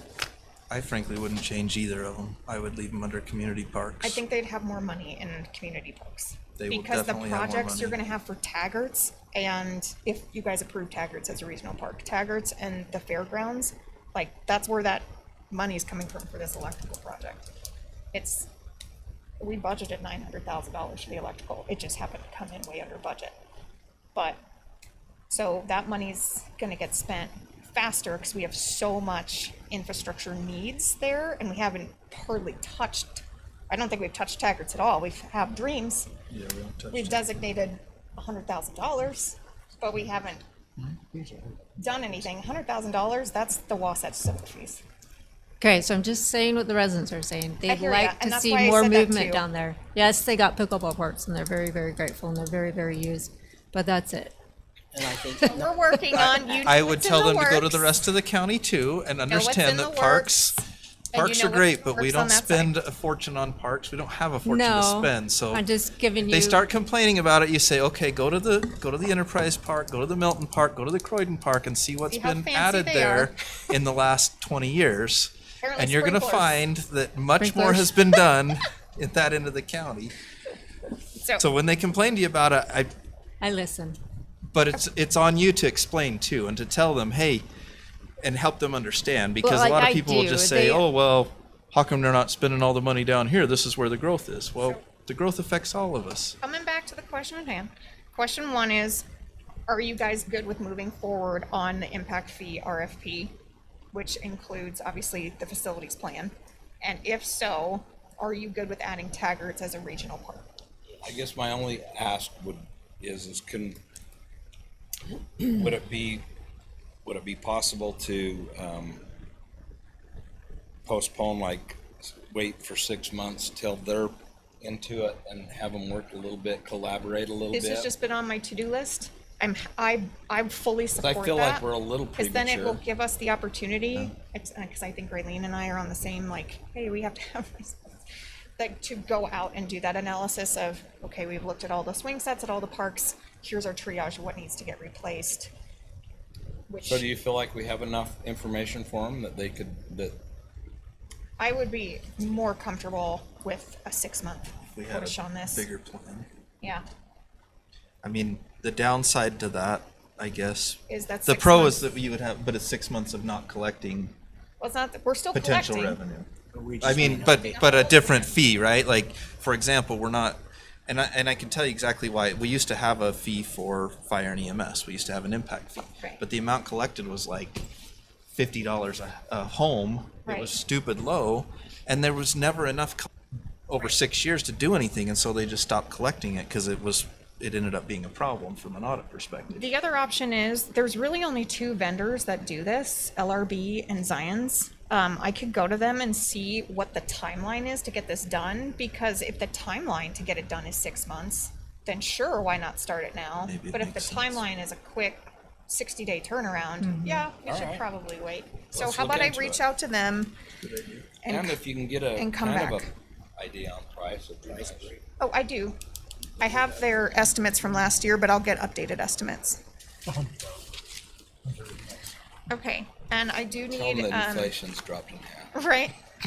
I do need, I obviously understand we have commissioner comments first so that Katie can go home, but I do need a closed session on, purchase and disposition of property or whatever it's called, and I also need the employee, whatever it's called. I'll leave that to the attorney. So, thank you, that's it. Do we need a motion on 17? You can to postpone. Postpone. Mr. Chair, I'll move we postpone item number 17 until our next meeting, pending further information. Second. I have a motion by Commissioner Newton, a second by Commissioner Fackrell. All in favor? Aye. Any opposed? Motion carries. Okay, Commissioner Blocker. Okay, so I've been working with UAC on a policy committee discussing SB 197, property tax relief policy. If Senator McKay has his way, the circuit breaker tax will go bye-bye by next year. And Governor Cox is hinting that he will not veto it this time around. So we're trying to shape that bill with them that is best for our residents here and in other counties around the state. The kitchen pickleball courts had their grand opening. The what? The kitchen, the pickleball court, indoor indoor pickleball pickleball courts. Called the kitchen. They had their grand opening on How August that 2nd. name came about, I thought, is there a kitchen over there now? It's part of the pickleball court itself. Up by the net, it's called the kitchen. You can't go into the You kitchen. can't go in the So they kitchen. call it. Well, you kitchen. can, Yeah. but Yeah, I there's. clearly don't play certain times. pickleball. There you go. oh, you should take it up. I It's know really 'cause my fun. kids told me. I have no So idea. is it an indoor pickleball court? It Yeah, is. giant It's that building big around. building. Why did they call it the kitchen? Well, if you Just play explain. pickleball, part of the court, the front of the court is called Don't worry kitchen. Okay, You serve in the kitchen, and it's okay, I guess I'll get Okay. it if I ever decide to go do it. All right, Oh. kitchen, They sell kitchen is sandwiches. live. Go to the kitchen. the YCC has their annual golf tournament this Thursday, so I'm going to go over to that. And then we did have a glider go down in Mountain Green, and the pilot died, and it did spark a fire burning, I think, 3 acres. If you can go on Mountain Green Protection District Facebook page, they have pictures, and it was handled so well and responded to really quickly, and they have a synopsis on that. That's all I got. Raylene, on that first item that you mentioned, the SB bill, 197? yeah, is that relief in terms of like relief for low income? Is that what they're looking at? Yep, it's the Have- abatement, circuit breaker tax. Have we suggested that they look at what we have in place? Because I think we have a great plan in place for our county. It might be something you could share with UAC, you know, Okay. what we recently put in place, which I think, yeah, is a great, the homestead one, you know. Which for we do people who have can- that set for annual review. Do you want that next meeting or the first meeting in September? Do we have annual review from applications? No, annual review Oh, just of the, of our procedure. We may want to do it, because don't they have to come up and, don't they have to do it by September 1st? I have no idea. I don't I know. don't remember the timing Appeal, on that. or not appeal, but, I just remember in. But when I it think was- our intent to review was not to review the applicants, it was No, just no, to no, make sure correct. that what we put in place was still working and we liked what Yeah. we had put in yeah, there place. was, So you want it I next would meeting? like, I think we ought to do it next meeting. Okay, I'm on it. Anyway, that might be something that the Can state, you just give me a little synopsis on it? I can tell you if it's. yeah, so similar. this is the one that we passed, when was that, a year ago? Yep. It was a year ago. About a year ago, we passed, essentially in addition to, or instead of the circuit breaker thing that's currently in place that the state has, our intention was to try to keep folks, particularly longtime residents of the community, in the community and not price them out through tax increases. And so, there it is. So property owner has to be 65 or older, $50,000 or less household income. And that was why one reason we talked about reevaluating is every year we ought to make sure that those make sense. Commissioner Fackrell had questions about investments as well being counted in. Yeah, if it's their own primary residence for at least 25 years. So these are longtime residents of the community. Anyway, it might be something to throw out there and see if that's. It's something- similar, yeah. They're debating on if they want to go with age 65, 67, or 70. Gotcha. And then Does it include a, household income, I think, is up to 60. They want to count all your assets. it probably doesn't include a longtime residency, right? No. See, that would And be a that good might be thing. something to suggest to them. Our justification for that was, look, these people have already paid into our community for decades. So we Some- felt like that was, Some people want to grandfather whoever's in the program into it, but the way Senator McKay wants it, you might already know, but all your property taxes that aren't being paid are just deferred. And then once you sell your home, you have to pay it, the taxes. and I kind of hate that, to be honest. We talked about doing that actually when we did this. And I feel like, number one, that, I don't know that really helps the county. I mean, it does, I guess, eventually. They're when being you charged collect it. interest as well. Yeah, but the interest and all that, I mean, to me, that just hurts the family of the folks. But they don't want Just the delays it. family making money off the taxpayers. That's true. Yeah. Which you have, say, a 90-year-old lady, and she's living on this 10-acre Yeah. plot, and she thinks it's worth 90,000. Well, really, it's worth 1.5 million, and she's not paying taxes, and then the family gets it, and they don't have any responsibility for the back taxes. And that was something. And I we- understand we- that logic, and we talked a little bit about that too. Well, if they sell it though, they're gonna pay the back taxes. No, they're not. Well, not right No, now. They're why not not? deferred. They're just forgiven. Not under our rules. Yeah, They're just they just forgiven. wouldn't be any. It's forgiven. It's not. Forgiven. Because they don't want, the way we were looking at it is proud parents may not want to let their kids know that this is what's happening with their house. Yeah. And that is a concern. Yeah, so it's interesting discussion for sure. Yeah. That's anyway. Sorry to take it on a tangent. I just was thinking. I liked what we came up It's your with. current time, so you. Oh, That's the one she's done. well, Continue was on your everything done? tangent. You were done. I already said I was done. Just to report, I guess, on the county fair. We sold out rodeo tickets on Saturday night. We still had a couple hundred seats on Friday night. had a few bumps in the road, some people get hurt in different activities. We had a youth break a leg during the ATV rodeo, and had a bull rider knock himself out a little bit, and we had one youth that fell down in the pig pen in the I think it was just prior to the hog show, and knocked his head and knocked him out.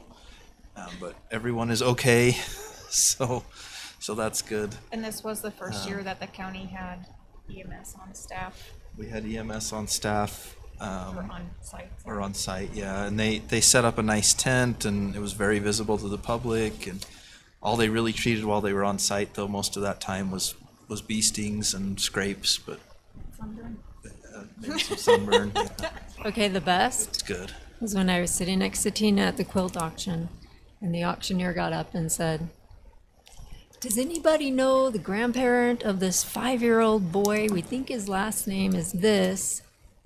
He's been here for like 3 days." We can't find who his family is. Well, we knew he had been there for 3 days because he had a 3-day wristband for the bounce houses on, so we knew he'd been in and out frequently, and this was on Saturday.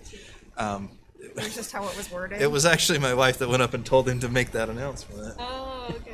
It was a little boy that had kind of gotten left in the bounce house area and came up to the high school kids who were running that and said, "I don't know where my mom and grandma are."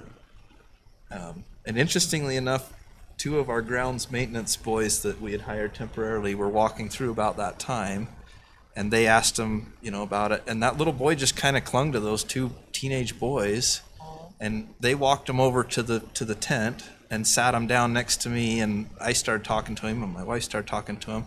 The little boy didn't want anything to do with us, but he was enthralled with those teenage boys. And they were like, "We're good, we're just going to stay here until you find his parents." And so we kind of ran around and looked, and eventually, actually what ended up happening is we were asking people around, "Do you recognize this kid?" And finally we found somebody that recognized him and said, "Oh yeah, I know who his grandma is." And they got a hold of him. There was actually, speaking of that, we had 3 different instances where either parents or children got lost during the fair. And we don't have a fairgrounds-wide PA system. So from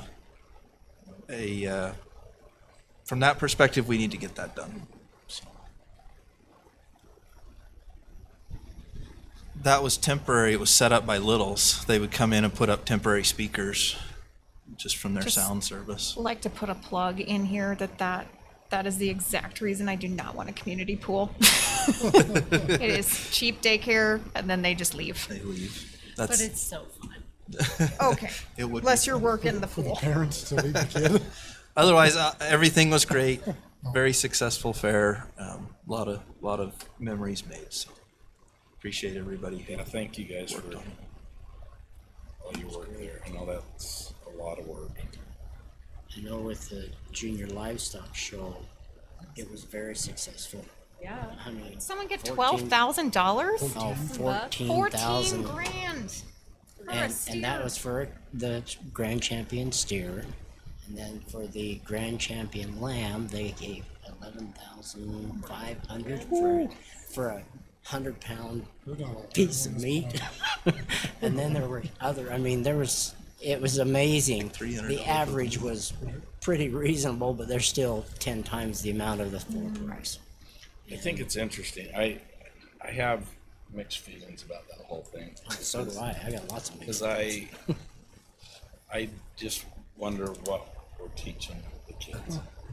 So And that's Definitely not the It's true changed posh too now. apartment. It's highly competitive, and it's you hire a professional group. Really? A lot of it's hired out. Yeah. I just know I have a lot of pig pictures because I love pigs. Yeah. Cute pigs. Yeah, it was. Buy them, but I like. to I look can at 'em. agree with Commissioner Wilson on that. Oh my gosh. Anyway, So they look nicer. anyway, Anyway, that's all I had. Sorry. that's great. Thank you. Commissioner Fackrell, Yeah, I'll just finish up the comment on the. Commissioner Nickerson.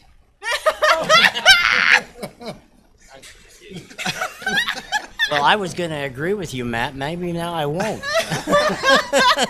I thought But you I said he was do. finished up. I do, no, I says I wanted to finish up his comment about how the reality of that is if you're looking at it from, and this has been my feeling even when I was an FFA advisor, is that I think the kids are not being taught that this is not true agriculture, but showmanship.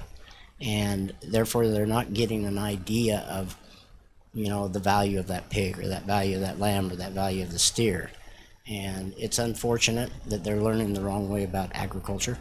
And because reality is you may have made as much as what I'm going to make off of 10 lambs this year at home, what the one kid makes off of one lamb at the show.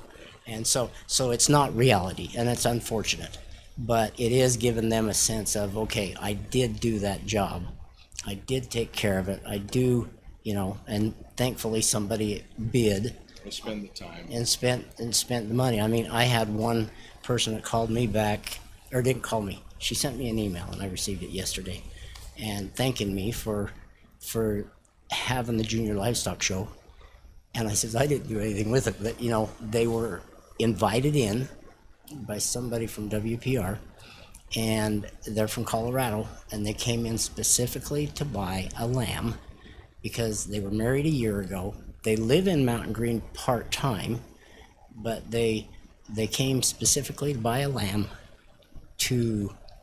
A year ago they got married, and they bought a lamb from somebody and had it for their wedding reception, and they came here specifically to be able to buy a lamb again just for their first anniversary.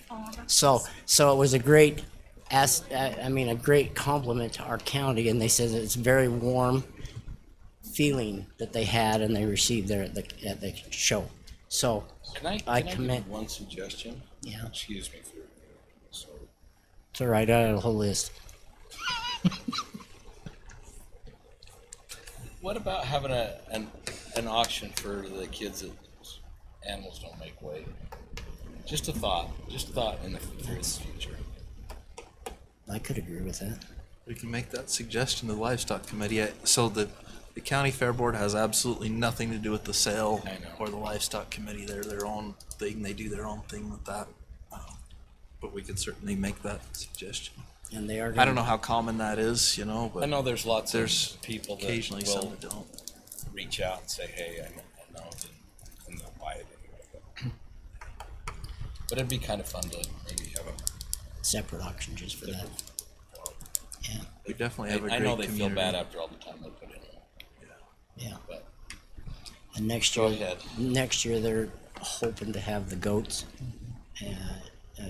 They'll have boar goats, not just all kinds. It'll be boar goats as part of the show and the junior livestock sale. At least that's what they were telling me, and that we're only we're one of two counties that are not doing goats until next year. So it's kind of neat that we're going to start doing it. So that means, Vaughn, you're going to have to go and get boar goats instead of your Alpine, or maybe. I'll give somebody mine because she's a picky eater. That's a hay fed Well, milk. Everything. This one is a picky eater. Commissioner Nickerson and myself attended a meeting with DWR, and I hope Vaughn will pick up on these things that I miss. But this is for the East Canyon property that was purchased, and the biggest thing is with that is DWR is saying that they own all the ground. State legislature says no, it was bought for the public, which is what we said, and we're just trying to get it to work out. And we've got another meeting coming up here in a couple weeks, and so if there's any input you want to see for that property, please let one of us know as to what you would like to see up there, so that way it's not just my voice or Vaughn's voice. It's everybody and what you think that we bought that for. DWR wants to keep it all at WMA, and if they could, they would, but it's not, because it was bought by the public of Utah, not by the people of DWR. So anyway, I just need your help in that. If there's any kind of input that you want to give us for that property, please do it. The sooner the better. Also, I talked with same person you did, Carrie Jacobson, on for us, Matt, about the speed and some more signs on Highway or some signs on Highway 66, and they'll do the same thing that they did for Mountain Green in the Highway 66 area, the whole distance.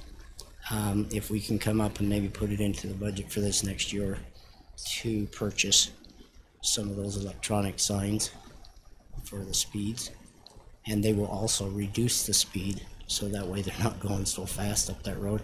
I did get the study that was performed by an independent person in July that basically told us how fast people were going on that street, that road, and there's 60 and 70 mile an hour average. Yeah, and yet they moved it down to 45 as making it a full distance from the city limits all the way up to White's Crossing. Basically, they made it all 45 miles an hour, but they didn't realize that it was residential during part of that area. And so that was my big discussion, because I've had many people in Porterville basically say it's too fast. We're going to have somebody killed. Yes, we will, just like they had down in Mountain Green. I don't want to see us have a death up there. Are you talking about the same signs that are going in Mountain Green? Yes, And but do you have a- she said that there was 2 contracts that we could buy it and purchase from.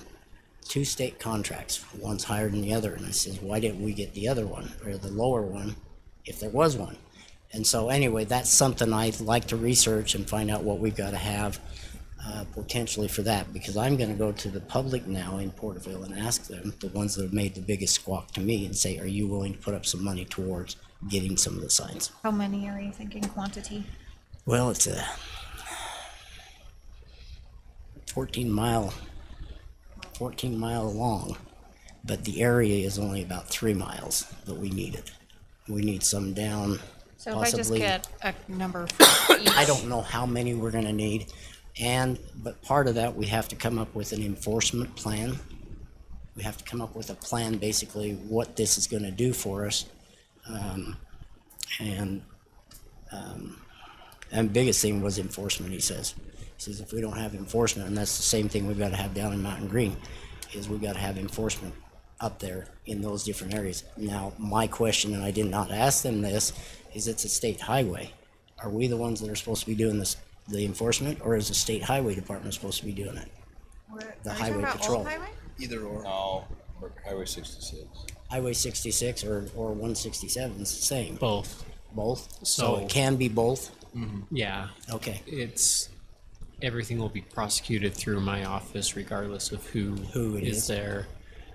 Typically, Highway Patrol, they may not be up here as much because they cover wider ranges, and so it just depends. Sometimes when something happens on that road, then they'll call in Highway Patrol to come and handle the investigation. But there's enforcement from both agencies. Okay. Yeah, because an incident I you just just, for that dialogue from Brett with the state. Did you get it back? Nope. Didn't think so. so I can just say Saying that we around, had to use a specific sign, is that the one? there was an incident that happened in Porterville, probably around July, the 1st of July. And I remember the car, but I don't know what kind it was because I'm not familiar with all the cars. It wasn't a Tesla, but it was going over 100 miles an hour. It was going at least 100 miles an hour down Highway 66 in this area. And by the time I had called it in, they were already past Morgan, which was almost immediately. So, Bullet bikes, when they hit my straightaway, yeah. they're 80 to 100 miles an hour across there. So anyway, that's what we need to do, is to try to do some kind of a, I don't know if you did a written one or not. If you did, can I have the same one? That's what they're doing. Okay, we've got to do a written plan for them for this, okay? And I just need to ask, I'm gonna need some help with ClearGov. No, when it we're comes to- working on that. We're gonna have Okay. training. We're still finishing some mapping of the fund balances. Okay. And I also received an email yesterday from the office, Utah Outdoor Rec, saying that our ICA extension, they are not aware of it. So we passed, Copy. okay, so I need to have you send that to Patrick Morrison for me.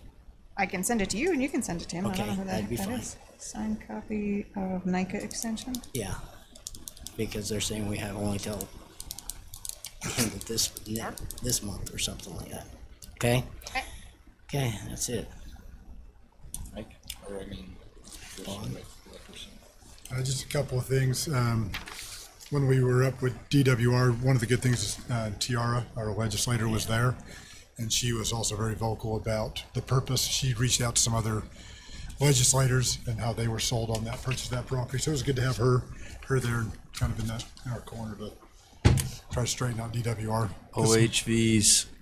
Well, that was the big thing they Said, I wanted. want to see OHV access up there. That They did close it come up. off everywhere else. That did come up. That did come up. It did. They're pretty adamant about not having them either.